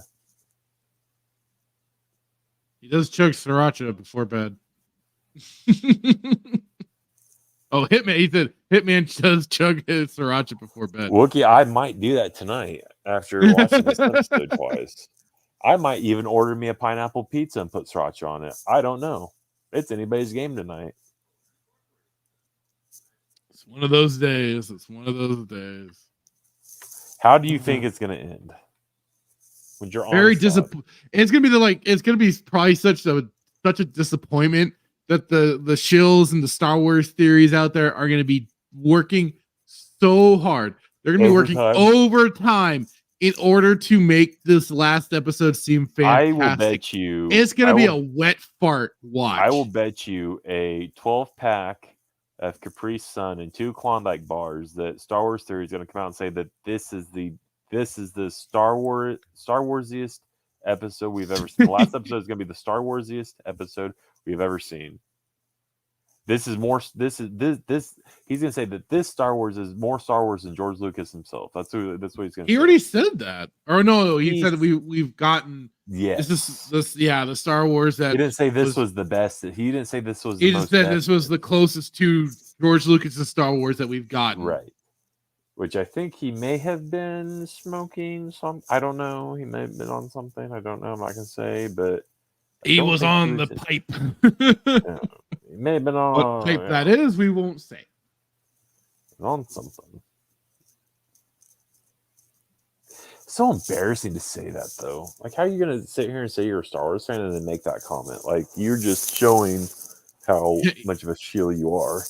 Yeah. Either they are stranded in the new galaxy, or they make it to the galaxy, need a second season / movie, finish the quote story, and it will never be mentioned in canon again. They could.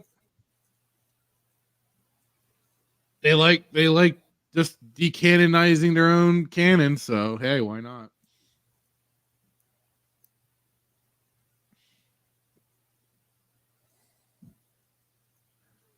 I can't. All right, so let's do this. This might be a little fun exercise. Can it get worse? Can the last episode get any worse than the other 7? There's always the possibility, right? But do you foresee this? 100%. Well, you answered that really quick. Not even a hesitation. Oh yeah, like I said, I can see this as being another wet fart of an episode. Like that's just how it's going to be.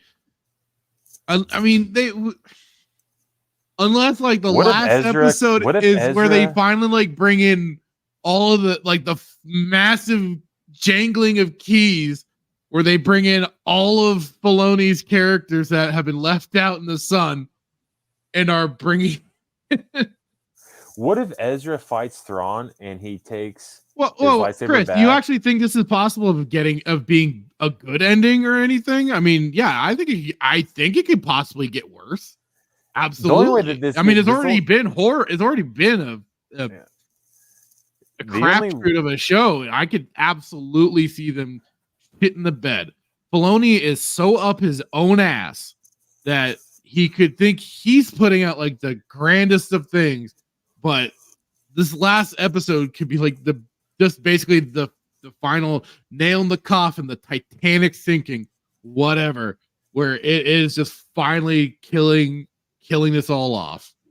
The only way that this gets worse is if Ezra fights Thrawn and Ezra takes his lightsaber back from Sabine, hits Thrawn with it, and green gas comes out. He's just a green gas fart from the Night Sisters. That's the only way it gets any worse. Oh, he says, that it's a joke that we think it could get anything but worse. I mean, it's bad. Okay, my bad. No, I just... Or the Purgle comes back and they... I don't know. They save everybody! I don't know where you go from here. I don't know how you... I don't know...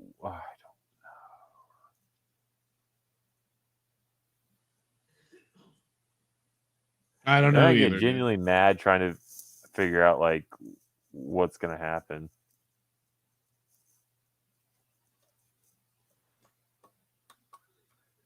Yeah, I tune in next week for for the finale of this shit show. Finale of the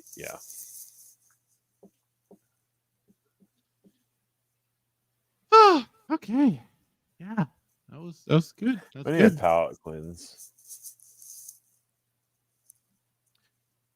Well, I was thinking of bringing this up.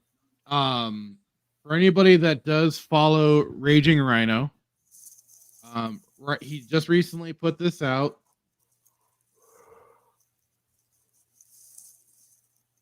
So he put out this tweet: "Hey guys, my sister is on her second attempt to beat cancer. As she's caught it early, spirits are high. She can beat it again, but she does need some help with funds.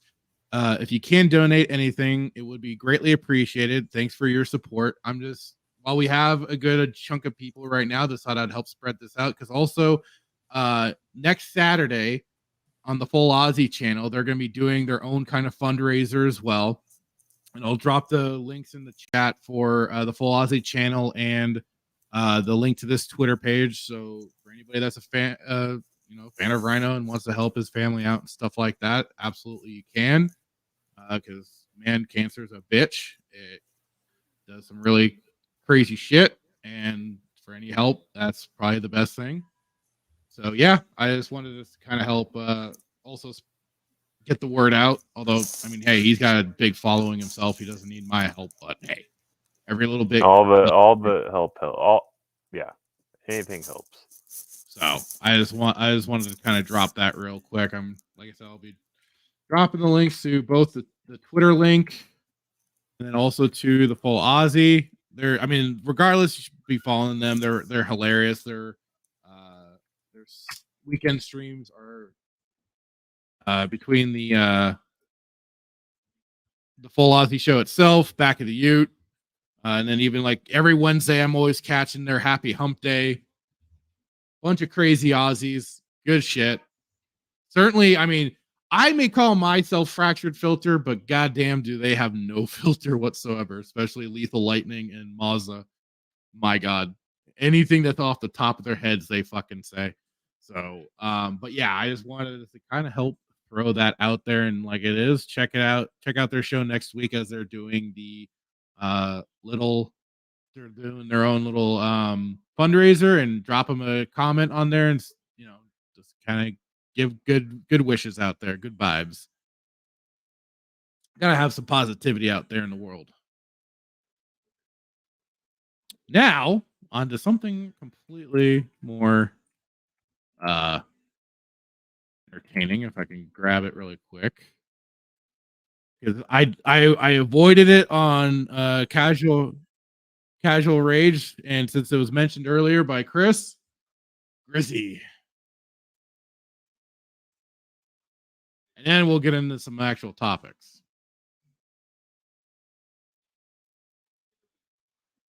And also, if you haven't, let me grab the link for Grizzy's channel.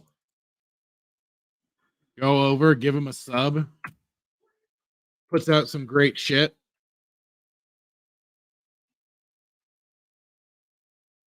Ripping apart all the Disney shows.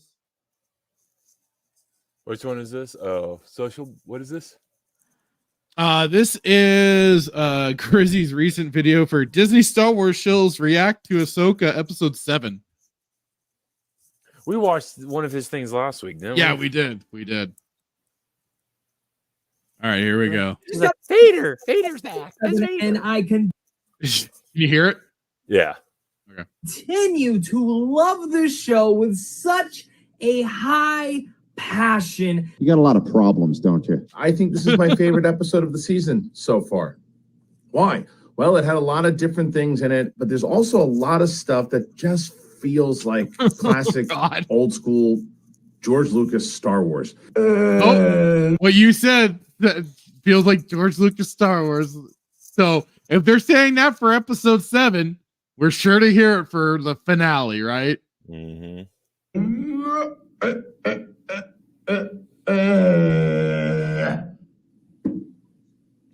Fuck you.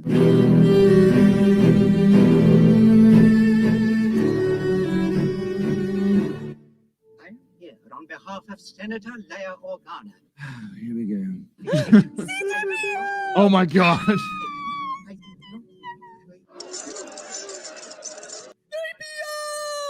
Why the fuck is you so loud?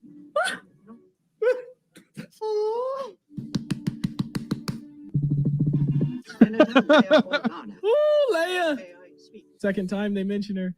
Oh God, that was pathetic. What a pussy. You can't have Leia. You bring in C-3PO. That's basically having Leia. That is What the fuck? Are you serious? How is that? That's not the same thing, dude.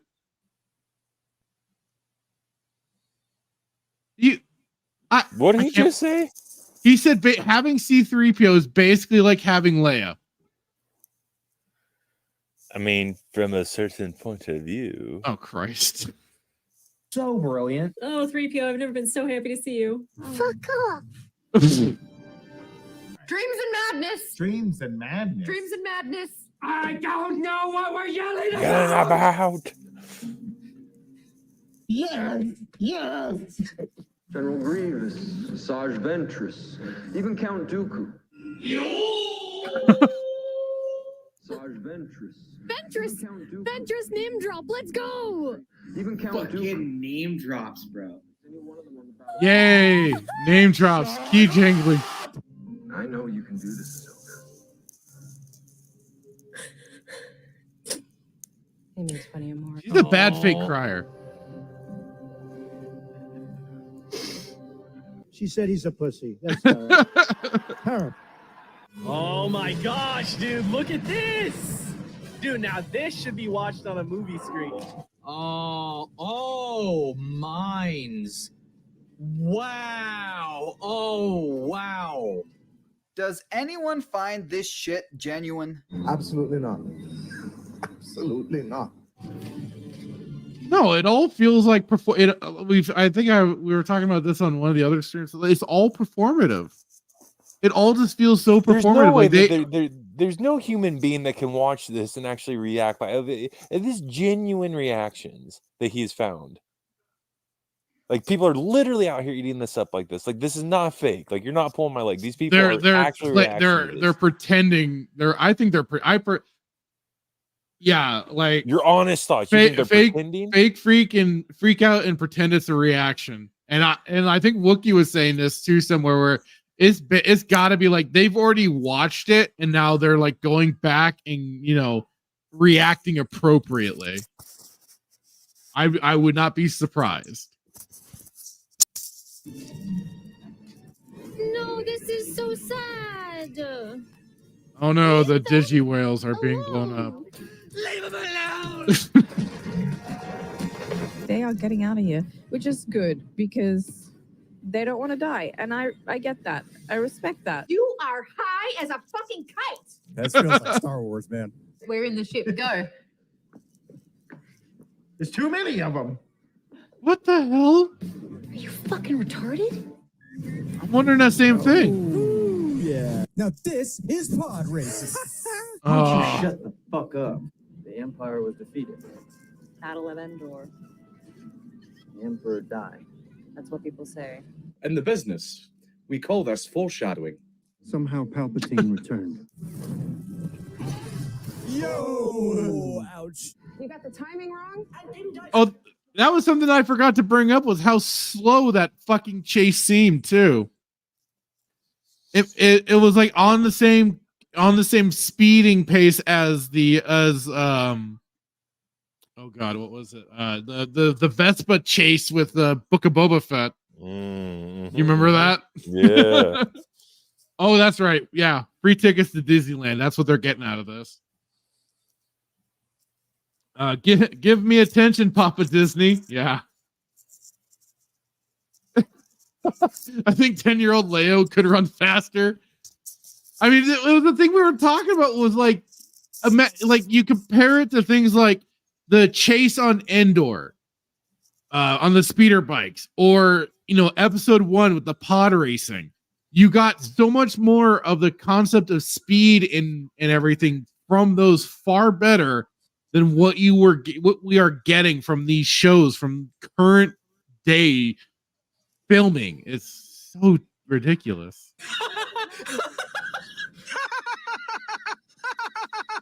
Ahsoka's coming too, though, man. Oh shit, I'm so hyped. Holy crap! A rematch. Ahsoka the Whites. She leveled up. You don't know what you're talking about, do you? Here. Do your thing. Yo! Yes! It's your lightsaber. Take it. You keep it. What? No! As much as I love seeing these people disappointed, this is not George Lucas Star Wars. This weapon is your life. Thank you, Gritty. You keep it. This weapon is your life. Take it. I gave it to you. It's yours now. See the difference? At least take a blaster. No. The Force is my ally. What? Whoa. What does he do now? I'm one with the Force. The Force is with me. Shut up, bitch. Damn! Strong ass force push. Oh, yeah. Oh. Do they not see Revenge of the Sith? Right? I think I'm going down, man. Yeah! I'm never mad when I get to see a lightsaber fight, and I'm happy no one died. I bet when she gets up here, she smells like bucked buttholes. I believe that's what the children call truffle butter. Mandalorian, Oh, look at Jesus these two Christ. together, man. What a fucking bitch, am I right? Oh, Ahsoka's here now. Yes. Yeah. Yeah. Yes. Yeah. Dude, Ezra just using this force is badass. Okay, that's enough. I think I might be going home after all. Ahsoka episode 7 just it continues to be perfect. Holy shit. 4 episodes in a row of just amazing content. I genuinely love all these characters. I don't want anyone to die. Bucked buttholes. Thanks for watching. Make sure you check out some of the other Star Wars content live on the channel. And if you enjoyed the video, please like and subscribe. 100%. Yeah, we should have probably just played that instead of talking about Ahsoka. I want Wookiee asking. I want to know where he gets all these clips. Those people in their channels. He just grabs the video and probably downloads it and clips it out. I mean, he's definitely like grabbing some of the all the higher reactions and shit, but gotta grab the best parts for it. Best part is Disney pays in perks, SAG pays cash. That's right. We were talking about that, and they're like they get part of SAG now or something for these Disney shows for some of them. Chris saying, and people are starting to point to Yoda and Palpatine saying a true master doesn't need a lightsaber. Seeing these arguments coming a mile away, and it's the same ones OT purists said about the prequel trilogy. Everybody's got Here's something. The thing that irritates me the most about this is like he's like the Force is my ally or whatnot, and it's like Palpatine himself didn't. I mean, you said it best when we first started. It's like Palpatine didn't need how did you word it? It was like he used he was very proficient as a lightsaber, but he also used it to mock the Jedi, right? Is that something along the lines of what you said? Something along those lines. I think that was part of it. Yeah. Right. I mean, Sith at the time. Right. I mean, I don't know, man. I can't. I can't.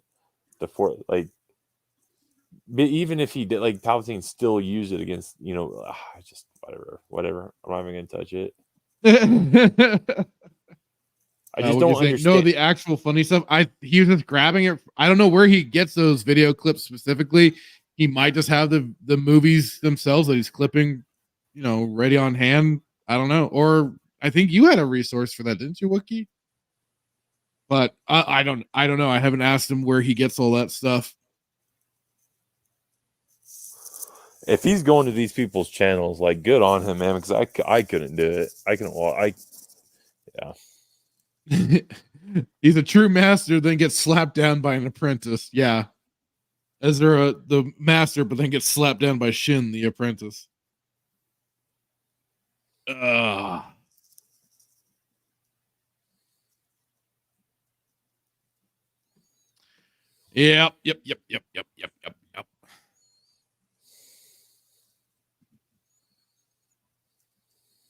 Goofy stuff. So let's see. What do I even? Hang on. Gotta check on something.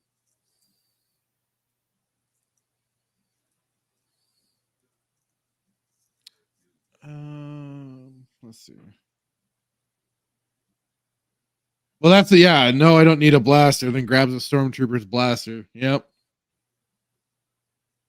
That's what we were saying, man. Funny as hell that the lack of staying consistent with anything in this is a challenge for them.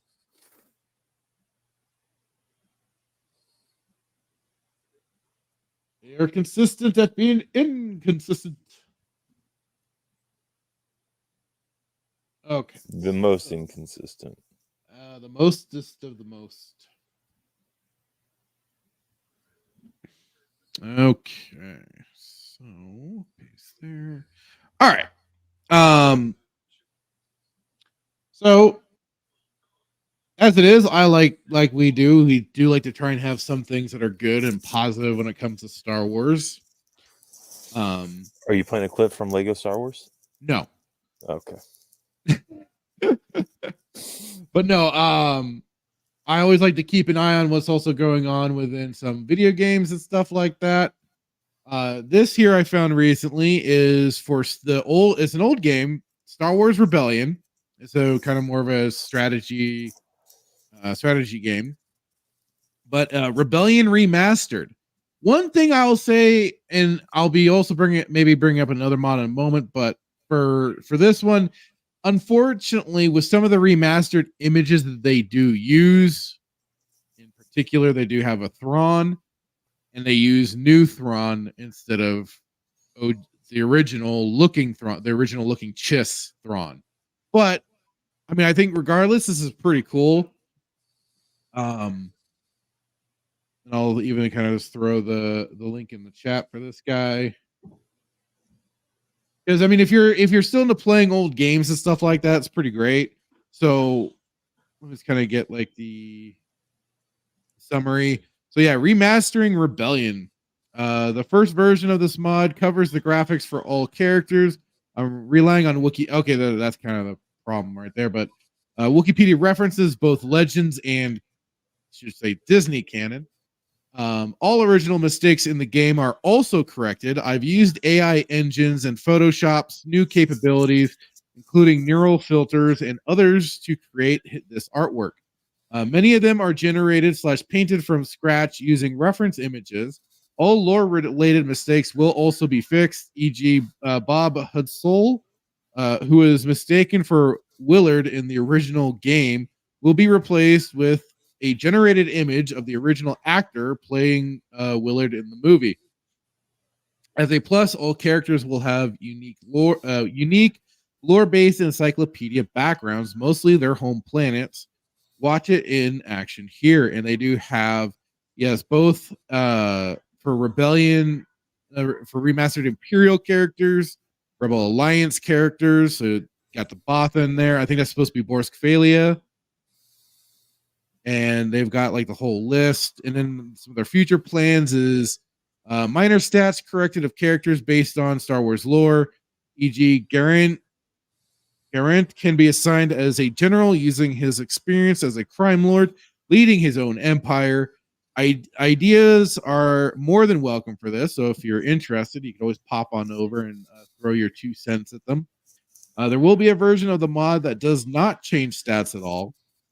Further artwork, events, and some extra UI replacements. Remastering the GUI using my old concepts that you saw in the RR mod. I'm not sure what that is, or which mod that is. Integrated with new planet sprites. Create a package that includes all updates above and upload that to landing page and to SWR, Star Wars Rebellion. So yeah, and they had that part of why too was on September 15th they had their 1.0 released. So mod release, this first version of Rebellion Remastered mod updates the graphics of all characters. Their encyclopedia entries have been updated with a background image specific to them. Image that best describes roles of their home planet. Some characters were incorrectly depicted in the original game. That's what we just kind of went over with the summary.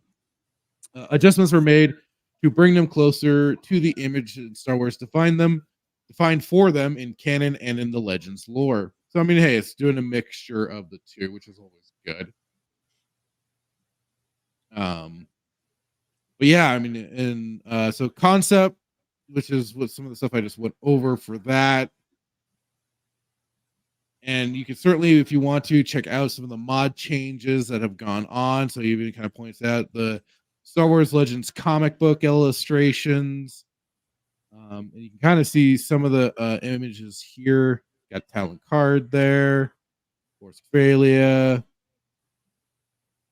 Lets you know on how to download and install.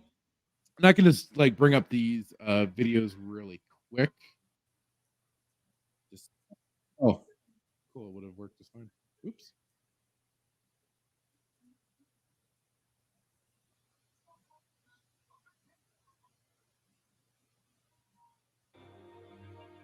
just to kind of push it forward.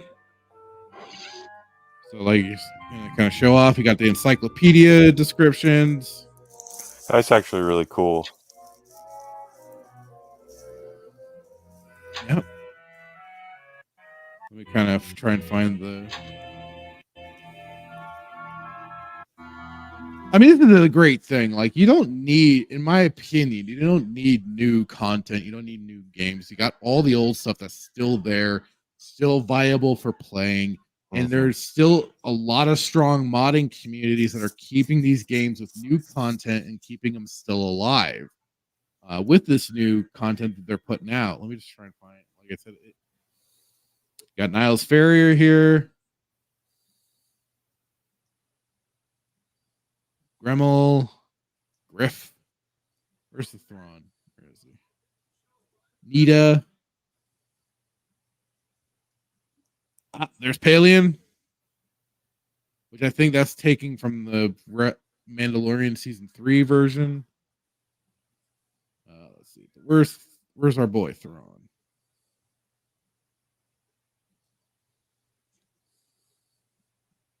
Come on. I know I saw. Who is it? Let's see. Oh, Dala. Oh, yeah. So there's Elon Thrawn. And then, yeah, so first, they have, of course, the Rebel Alliance side. It's kind of, there you go. It's using classic Mon Mothma.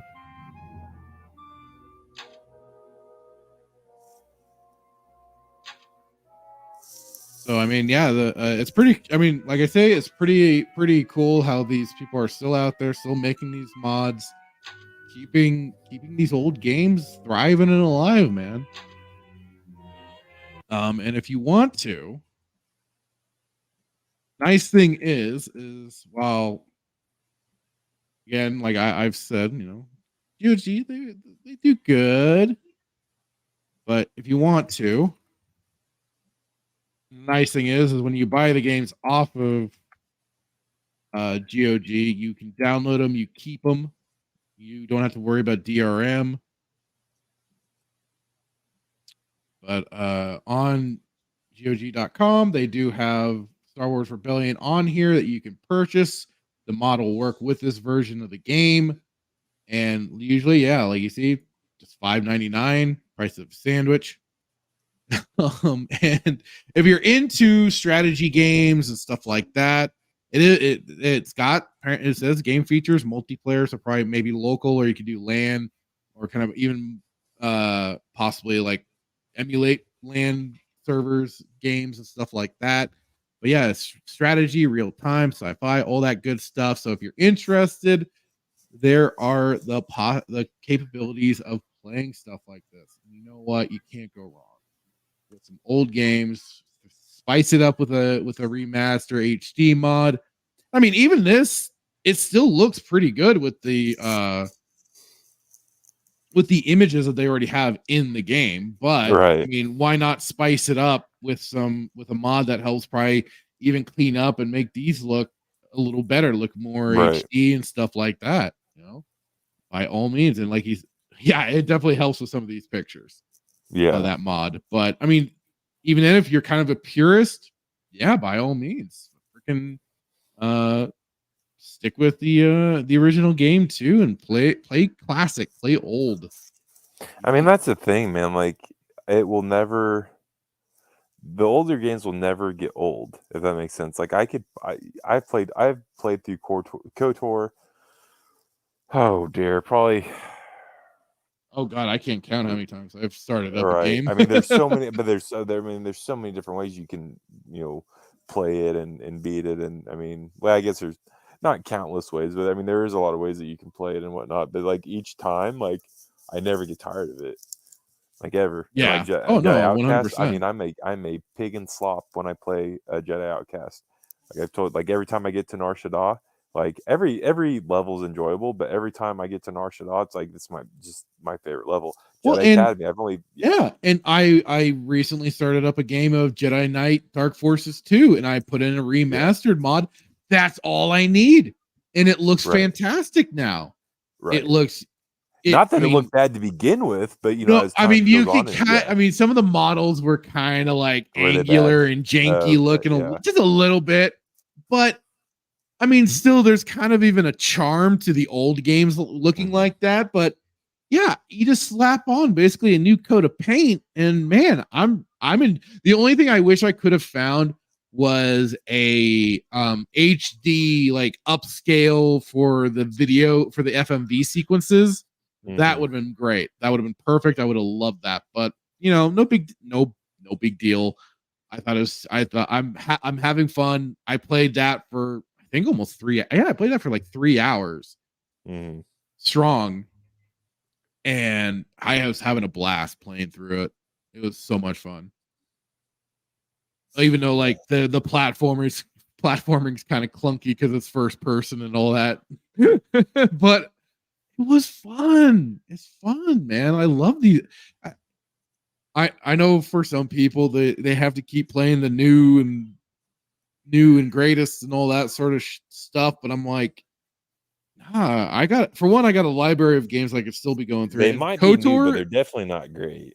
no, but you know, KOTOR is possibly gonna be another game series that I'll go through maybe after Jedi Knight, Dark Forces 2, or I might hold off on that and maybe go into, because I've talked about playing the TIE Fighter Total Conversion.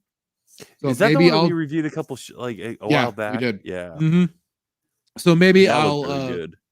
maybe I'll pop into that for just like a game or for one stream, because I don't think there's much of a story to the TIE Fighter game, or at least not a strong story like Jedi Knight or Jedi Outcast and stuff like that. So maybe I'll do that as a one-off, and then I'll switch over to like KOTOR or something like that. But yeah, I mean, yeah, that's just how we roll, man, or how I roll. What is this one? I don't know where are we at on time? I don't know this article about you posted about KOTOR. Is that anything down to Indie Comics? Is that worth going over? I mean, yeah, we could go over that really quick.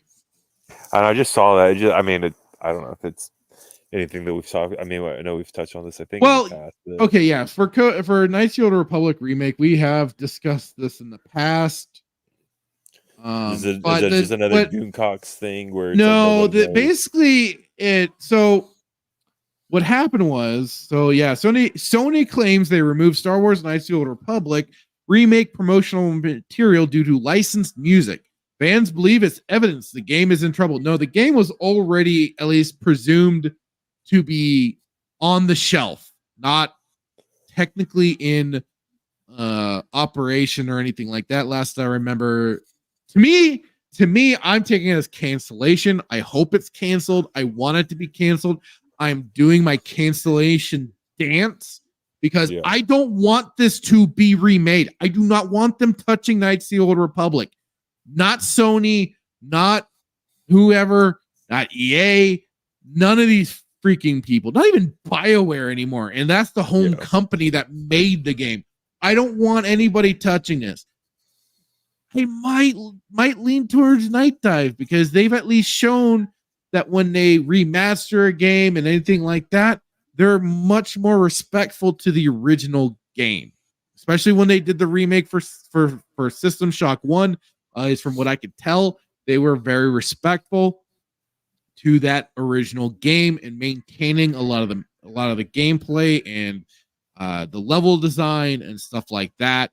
It was just basically like a remaster, but they really did things for, current gameplay of a first-person shooter and what you'd expect instead of the what was the very clunky gameplay when it was originally released. So, and of course, it was all done up new models and stuff like that. I enjoyed my gameplay. You can check that out on Rumble, by the way, exclusive to that channel over there. Check it out for a good time. Chris even jumped in the chat a few times. So did Static. I think Wookie might have. I don't remember. But regardless, it was a good time all around. But for this, so a Twitter X account, Daily Star Wars Games, reported earlier this week that Sony and PlayStation had privated the Star Wars Knights of the Old Republic remake trailer, as well as deleting numerous tweets about the game. So here you can see the tweet, basically iterating what they just posted up. One can see that below the trailer is indeed private. In response to this report, a Sony spokesman told Kotaku, as part of normal business, we delist assets with licensed music when the license expires. However, this explanation does not hold water, given the PlayStation Spain YouTube account still has the trailer publicly listed on YouTube. It's possible. Hey, Bounding, you're missing an eye. Possible that there's a different license agreement for Spain. And I mean, yeah, that's the kind of thing. Other countries have different copyright laws and stuff like that. It's not universal. So, but the Sony spokesman makes no comment about that. And if you take his comments at face value, the existence of the Spanish trailer does indeed refute the claim. And it's that right there. The privating of the trailer and the deletion of social media posts has led to speculation that the game is getting canceled. YouTuber Ryan Cannell said, quote, after 2 years, it looks like whatever iteration this was whatever iteration this was in is completely and totally dead. So bad that they deleted any mention of their social media, that they're busy making the videos private on YouTube. I mean, it could be linked to that. We don't know. Again, like we've said before, to be a fly on the wall. Ex-user Data Racer also posted, Coder remake is done. And he had some of the stuff from 2 years. This was exactly 2 years ago. The corporate decision, Coder remake is done. I won't rule it out, but like I said, I'm still doing my dance of cancellation to hopefully it stays dead. Knights of the Old Republic remake was announced back in September 2021 as part of the PlayStation Showcase of 2021. At the time, it was in development by Aspire Media, which I believe Aspire was originally an indie guy, but I could be mistaken in this because I want to say the name was similar that the person was going by when he was developing his Coder remake, but it got cease and desist. And then this got announced a while after the fact. I don't know if it's all connected. I never followed too closely up on that. Shortly after the trailer reveal, red flags quickly surfaced as Aspire lead producer Ryan Treadwell described the game as a complete remake. At the conclusion of the PlayStation Showcase 2021, he was asked, quote, is this like a remaster of the original game? What's going on here? He answered, it's not so much more, it's so much more, Sid. This is a complete remake of this beloved Star Wars story. For making Star Wars Knights of the Old Republic remake, we are rebuilding from the ground up while maintaining the integrity and original, and story from the original. No, they weren't. They were rewriting it. We covered that on a couple of our shows. Schumann then asks, quote, so Ryan, how much of the remake are we talking about here? Is this updating some graphics, adding some higher resolution modes? Treadwell responded, quote, you know the original Star Wars Knights of the Republic is a true classic and one of our favorite Star Wars stories ever. We want to honor that original story and make it as impactful for players today. Quote, in terms of the visuals, we have the opportunity to present the story with a much higher level fidelity than was possible in the past, while making sure that we are being authentic to what the players loved about the original game, he added. In an interview with StarWars.com, Treadwell further detailed, quote, our big goals on this are to bring the story to a modern audience, which is always a red flag right there when they say to a modern audience. And have it be just as impactful today as it was for players when it was originally launched. You're not going to recapture that. It's unfortunate, but you just can't recapture that kind of energy, that kind of timing for when the game came out and just the way it captured people. You can't recreate that. I'm sorry, but it's true. Lucasfilm Games executive producer Orion Kellogg also told StarWars.com, quote, "We've been working really, really closely with Aspire for a long time now." Excuse me. For a long time now to deconstruct what made KOTOR so big and bring that back to Deconstruct. Yeah, deconstruct.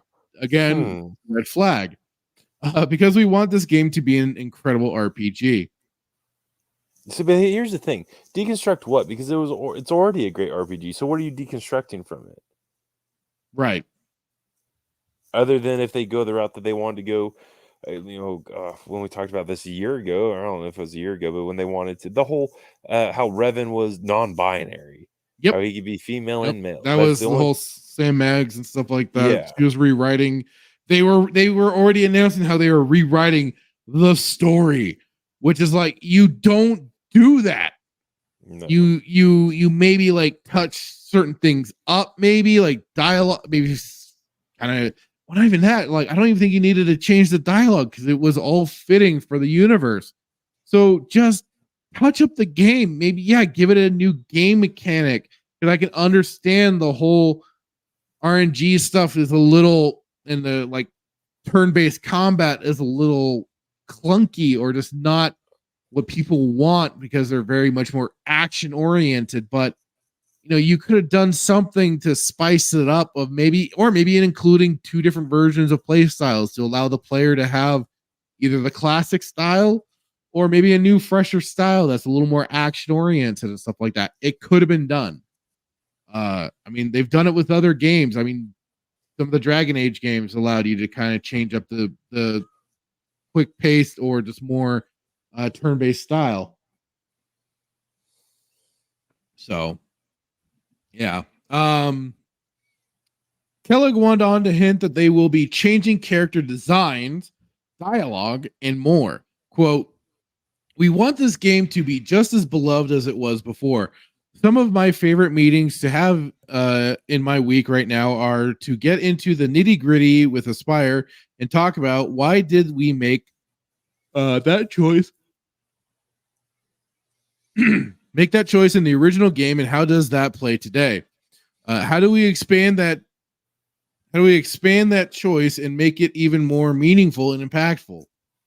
We think about literally every word of dialogue and other choices down to the clothes and that the character is wearing." He then reiterated that they are deconstructing the game. Quote, "We trust Aspire, we trust the team that's working on it. We're doing the work ourselves to dig in, deconstruct, and reconnect to why people love it because we don't want to mess with that." Then don't. You don't have to deconstruct. You don't have to do anything. All you have to do is give it a slap a coat of new paint on there, and you're practically good to go. Now you might have to maybe re-record lines. But unfortunately, the voice actor that played Canderous had passed away. So what do you do there? Do they try and recast him? He had a distinct voice in my book. I don't think you're going to get anybody close to that. And just then, like it is, they're trying to deconstruct and change dialogue or rewrite dialogue. They mess with Canderous and his stories. You're going to piss a lot of people off, including me. Because his stories, he was like the first Mandalorian. When you got to, like, for me, when you heard his stories, I was like, holy shit. So the Mandalorians are badass. Like, I didn't really know. Like, all I really knew of, like, was Boba Fett, basically. But even I didn't really know he was a Mandalorian tech and everything. Canderous was my introduction to that. Or at least certainly to what more of like the Mandalorians and stuff like that, and that whole side of them. I'm like, whoa. His stories about the Basilisk war droids breaking atmosphere and they were just glassing Cathar and shit like that. You're like, holy crap. It's awesome. I want more. My desire to know more intensified. We trust Aspire is working on it, and we're doing the work ourselves to dig in to construct. We love it too, and so we want to do it right. We hope everybody feels we've done the game a service when all is said and done. You wouldn't have done any service. You're assholes. Another red flag surfaced when it was revealed that the Mary Sue writer and radical social justice activist Sam Maggs was working on the game. Yes, and we talked about this on a previous stream as well. Maggs announced her involvement on Twitter, sharing a video of her updating her Twitter profile with Knights of the Old Republic. She tweeted, "It's actually happening."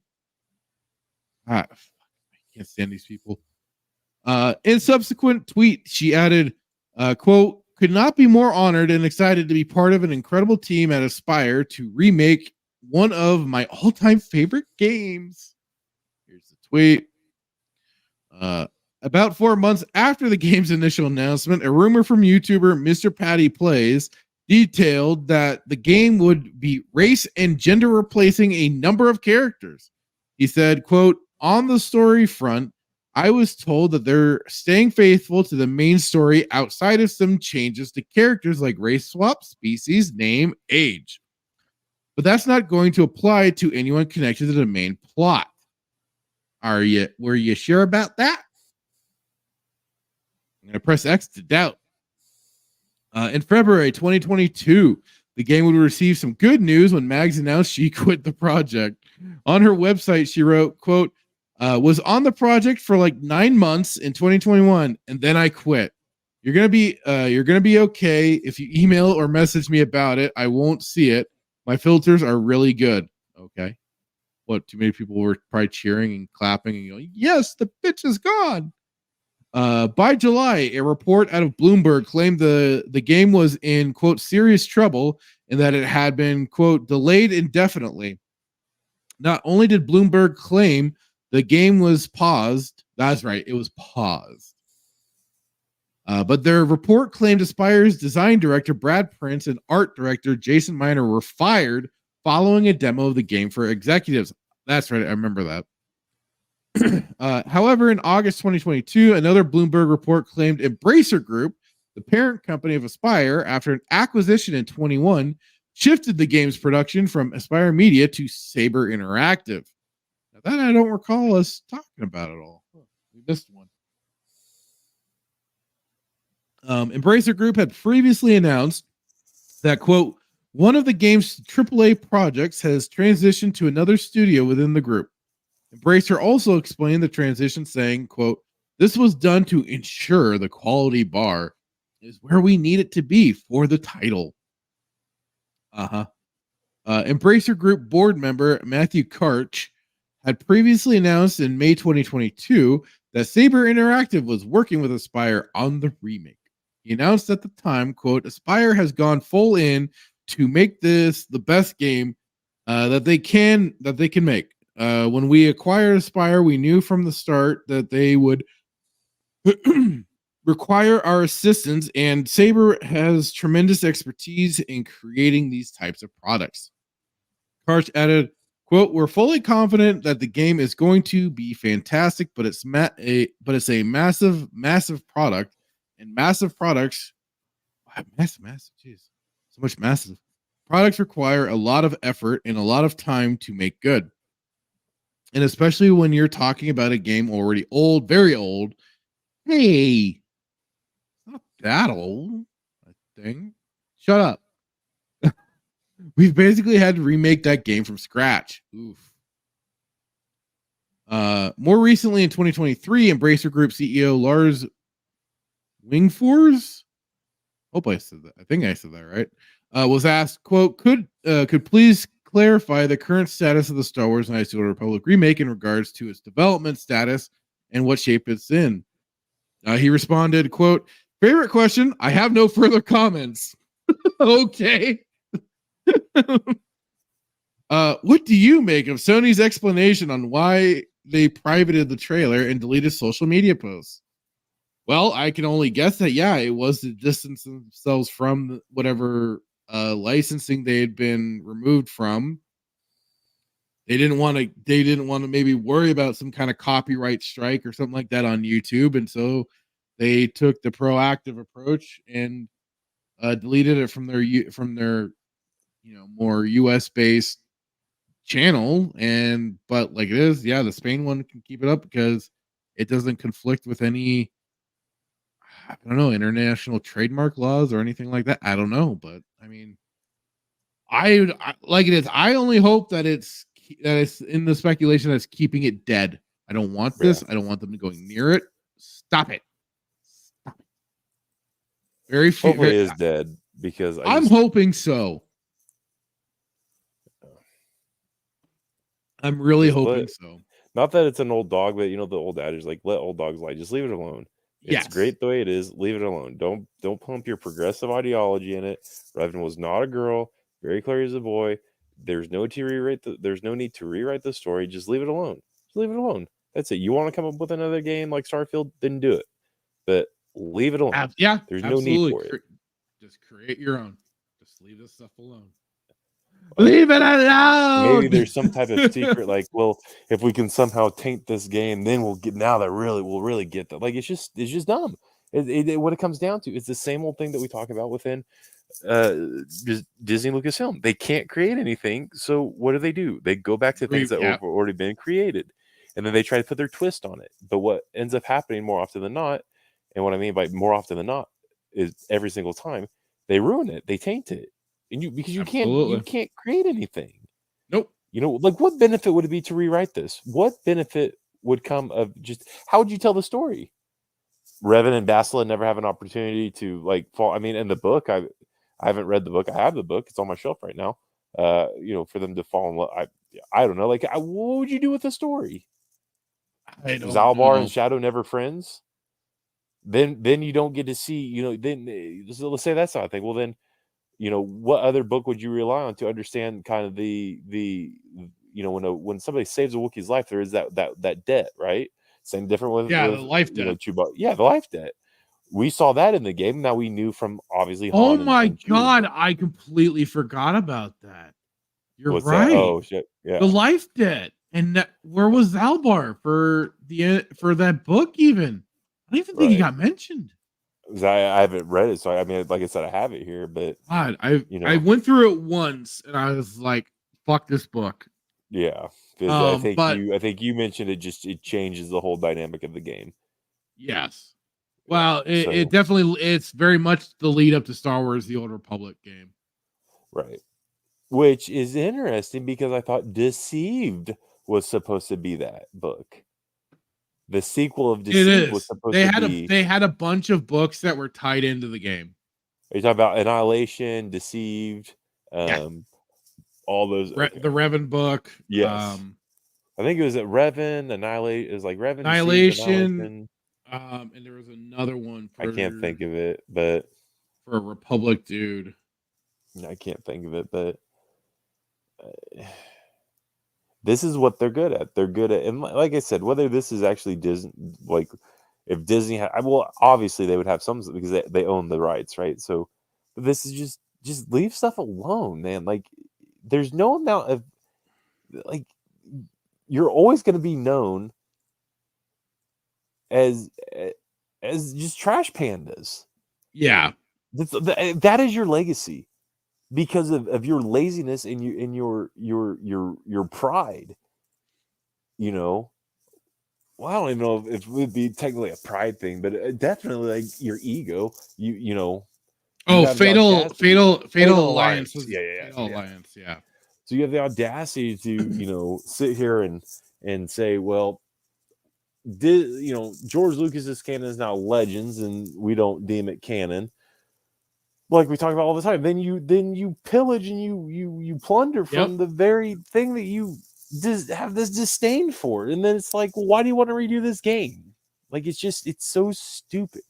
Oh, like, I'm with you, dude. Create your own game and watch it be, So yep, I don't know. I'm with you. I'm with you. I hope Static said speculation that after the success of Baldur's Gate, they are going back to turn-based combat. I hope it's just over. I hope it's over too. I don't want it, but like I said, I don't want it to be made. I know I saw Mark the Cyborg bring that up as well, and I just made my fiery post of fuck that. I don't want this game ever to be made. I hope it burns. I don't want it. Don't care. Stop it. Revan LB over on Rumble, thank you for chatting away over there. And don't worry about what you're saying. It's cool. But yes, you were not wrong. Gay speech detected.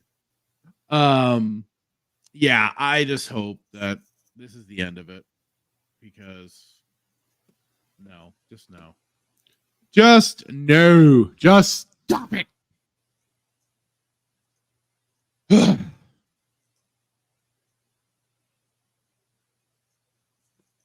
We need unequivocal evidence that like they're done with it.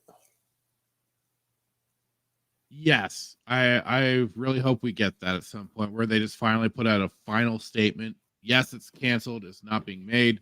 It's done. At least that's what I can hope. But otherwise, this could just continue to just be in limbo, probably. Which wouldn't surprise me either. I need something more than Doomcock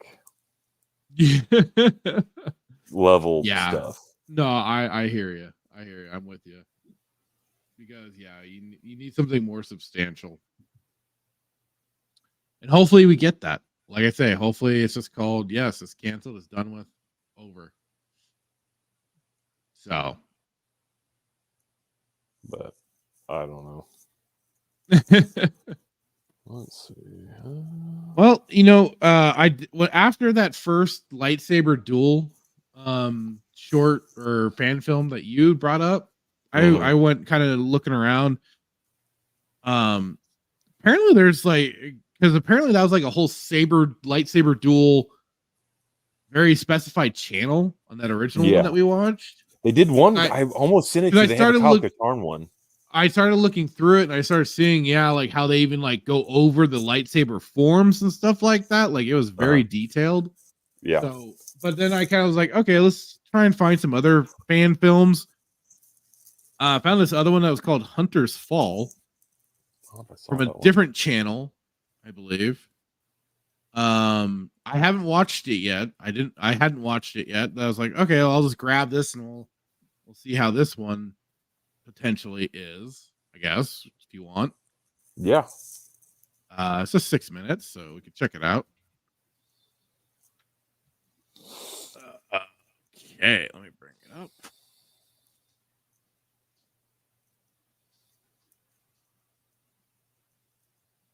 So yeah, this is on the Tayuman Saber Fighting Academy. Like I said, there seems to be quite a bit of these fan film lightsaber fighting group YouTube channels. So I thought I was like, okay, cool. Let's check it out.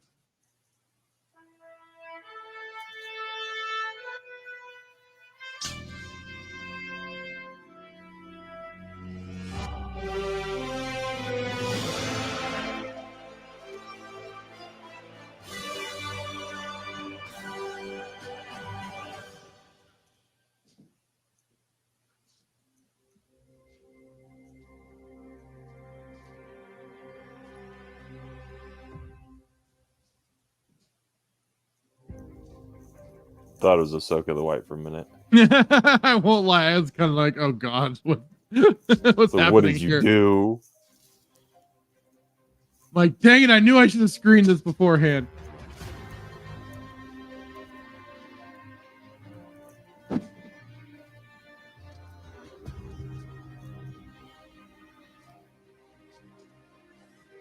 Got the face mask going on. Говорят, бывшие стражи верны ордену до конца. Oh crap, is this even in English? Is this Russian dub? Let me see if we got subtitles. Might have to. Говорят.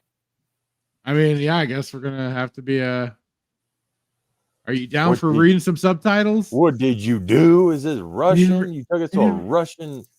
I didn't realize. I didn't know. Hold on. No, I'm down. Yeah, you can play it. So it's supposed to be Russian Mara Бывшие Jade. стражи верны ордену до конца. And people say temple guards are loyal to the order until the end. Но ордена нет, But the order is gone. и бежать больше некуда. There's nowhere to run.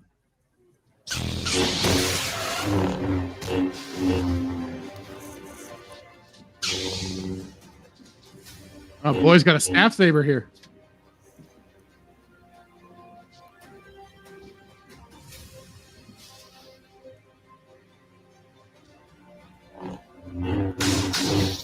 That was kind of Yeah.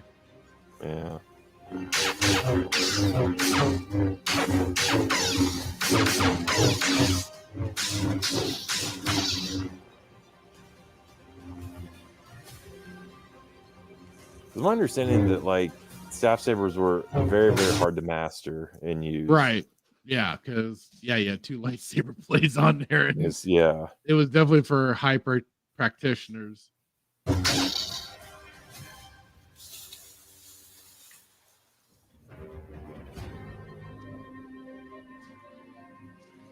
Check out what I just put in Discord.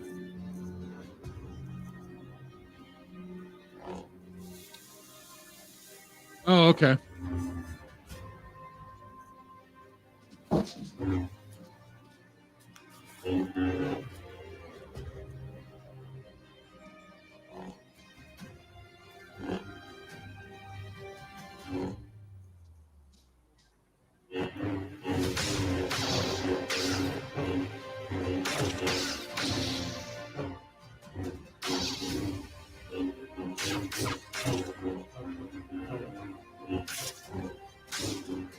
Some of this, I think, could have been sped up a little bit. Yeah.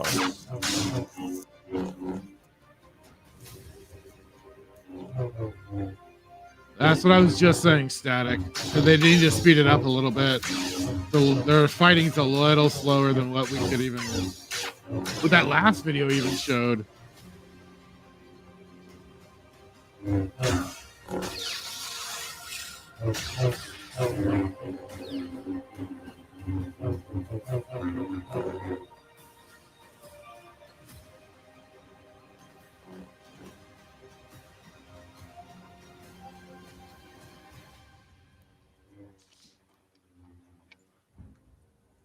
I think Anakin and Ahsoka was faster than this.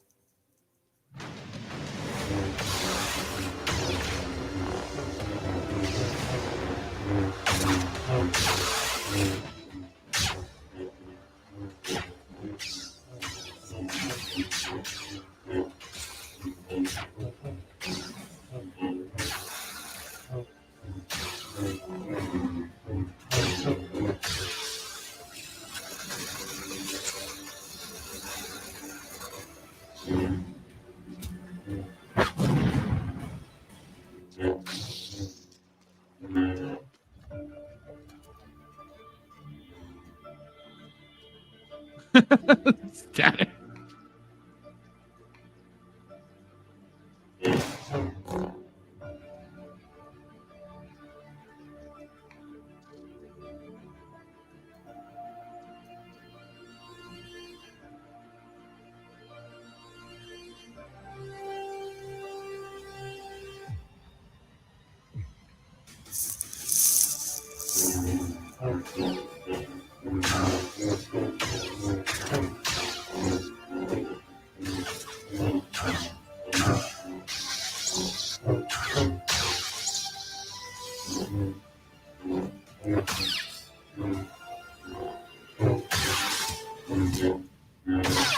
Oh, there she goes. Fatality.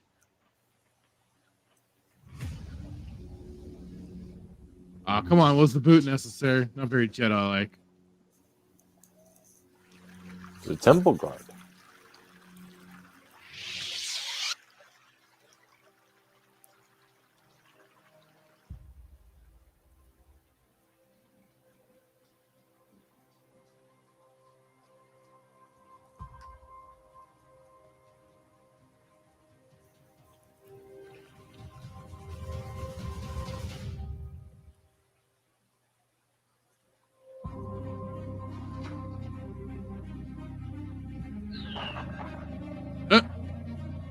bounty.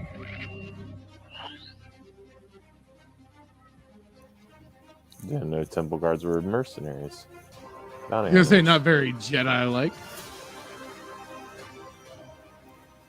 I'm guessing she is wanted alive, not dead. He seemed kind of disappointed there.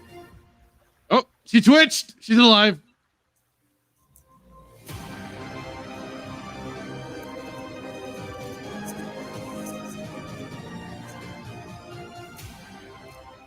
I mean, some of it wasn't bad, but yeah, like we already kind of said, some of the lightsaber fighting needed to be sped up.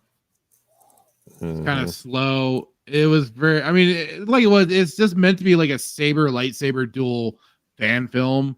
So it's just kind of meant to show that off, but I think they could have done a little more with it. Kind of clipped some of it, like cut down, like some of it just kind of felt like it, again, like letting some of it run a little too long, and then like maybe, yeah, speed up some of the scenes just to get to the point a little faster. But otherwise, I mean, hey, I'm just I could do any better. Yeah. But I mean, it wasn't bad. As it's certainly a little more so I'd say certainly a little better performance out of this than what we have seen with some of the at least certainly Rosario Dawson and her lightsaber combat stuff. So it wasn't bad.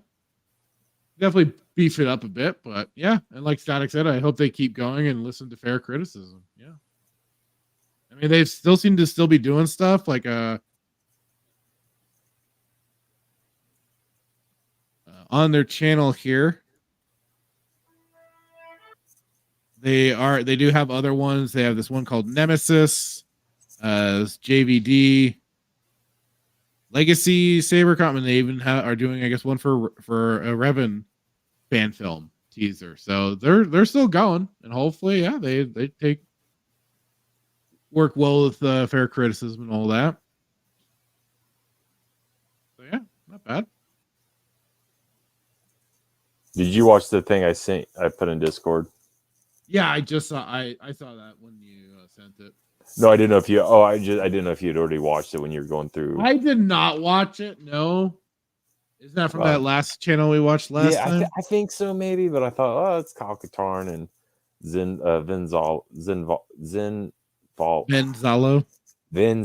my goodness. Yeah, we watched. Yeah. We watched the last one, which was the. That was with Mara Jade and it was like a Force Ghost Anakin doing mind trials on Luke. Yeah. I thought, I don't know. You wanted to? We'd say that for next. Yeah, we could say that for next week.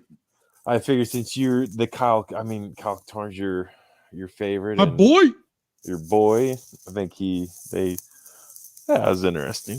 Faster than Ahsoka. Yep. Well, at least certainly faster than adult Ahsoka. The kid Ahsoka, she did good. Last I remember from that episode. Very quick. I mean, they did their quick talk at the start of the fight. I don't think they needed to continue talking necessarily, but it wouldn't have hurt like to kind of add a little more to what was supposed to be going on. So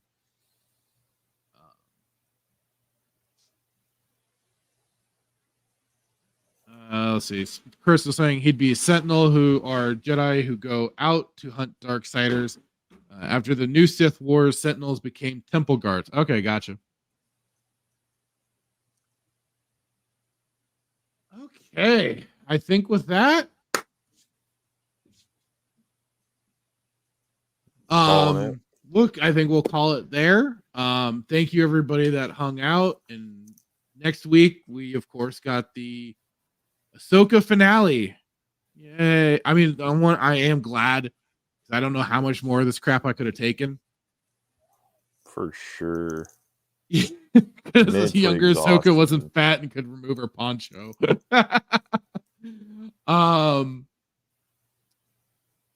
yeah, we've got next week's finale coming up.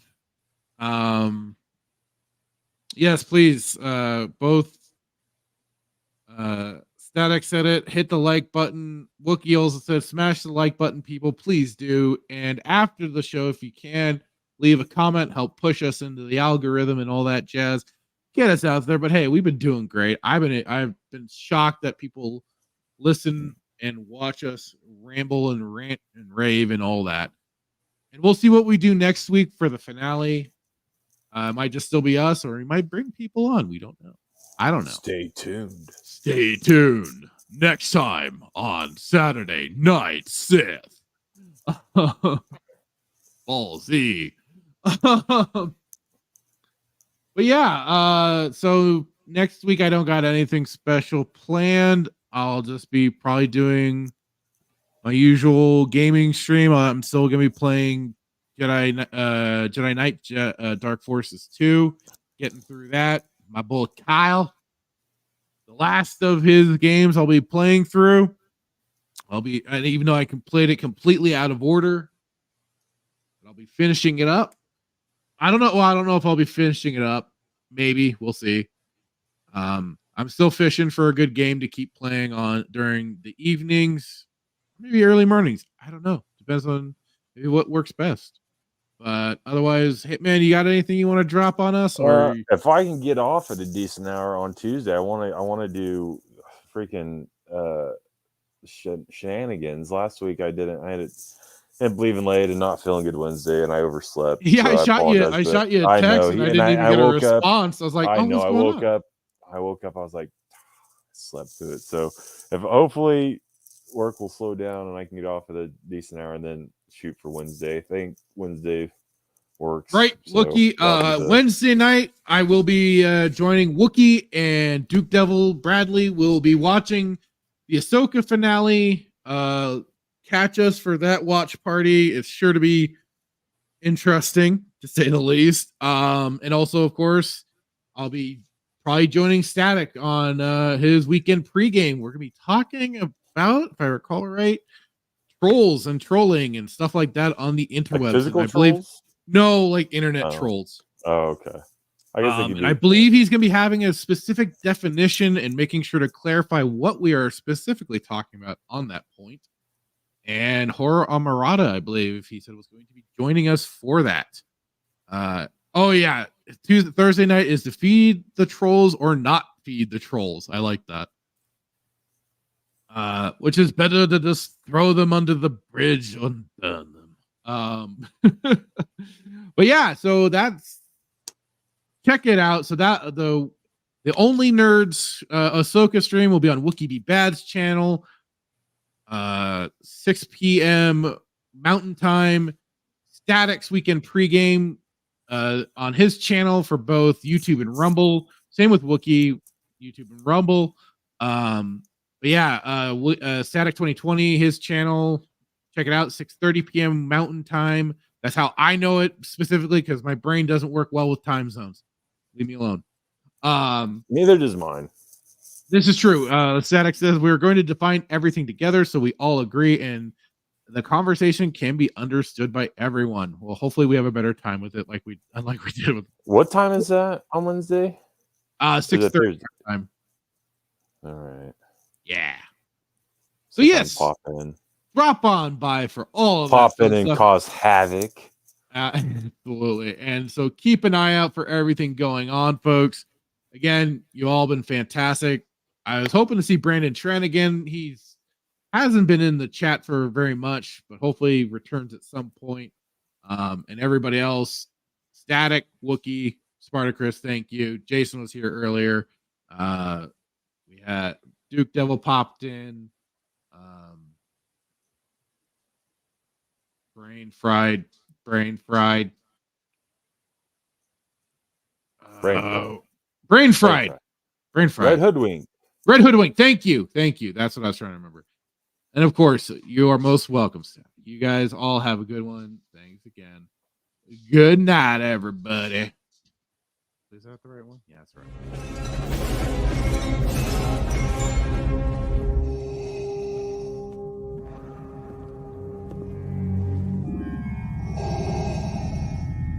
What is thy bidding, my master? Yeah! Yeah, I should have known from the very beginning. From what you said. Yeah, when the mega powers were formed. Yeah, what you were out for from the very beginning. Yeah, you were after what was mine. I remember what you said. You can destroy the Emperor. Join me. Together, we can rule the galaxy as father and son. Yeah, that one was rough. Those words right there. Yeah, I got stuck, yeah, but I swallowed it anyway. Didn't like the taste, but I swallowed it anyway, yeah. But I remember the time when there was a conquistador out of the ring. The one that's so jealous that he can't stand it, yeah. Yeah, you came in there with your poses, yeah, but you made a big idiot out of yourself, yeah. And speaking of idiot things, what about that stupid idea? Did you forget that one? Think back. That right there sealed your fate, yeah. That put the madness over the edge. But I'll tell you what felt even better, yeah, was in the dressing room, in the first aid room. Me being unselfish, yeah, said go ahead, do the thing, yeah. You won't steal my thunder, no. When you take a look at the madness's eyes, all you're gonna see is complete and utter rage!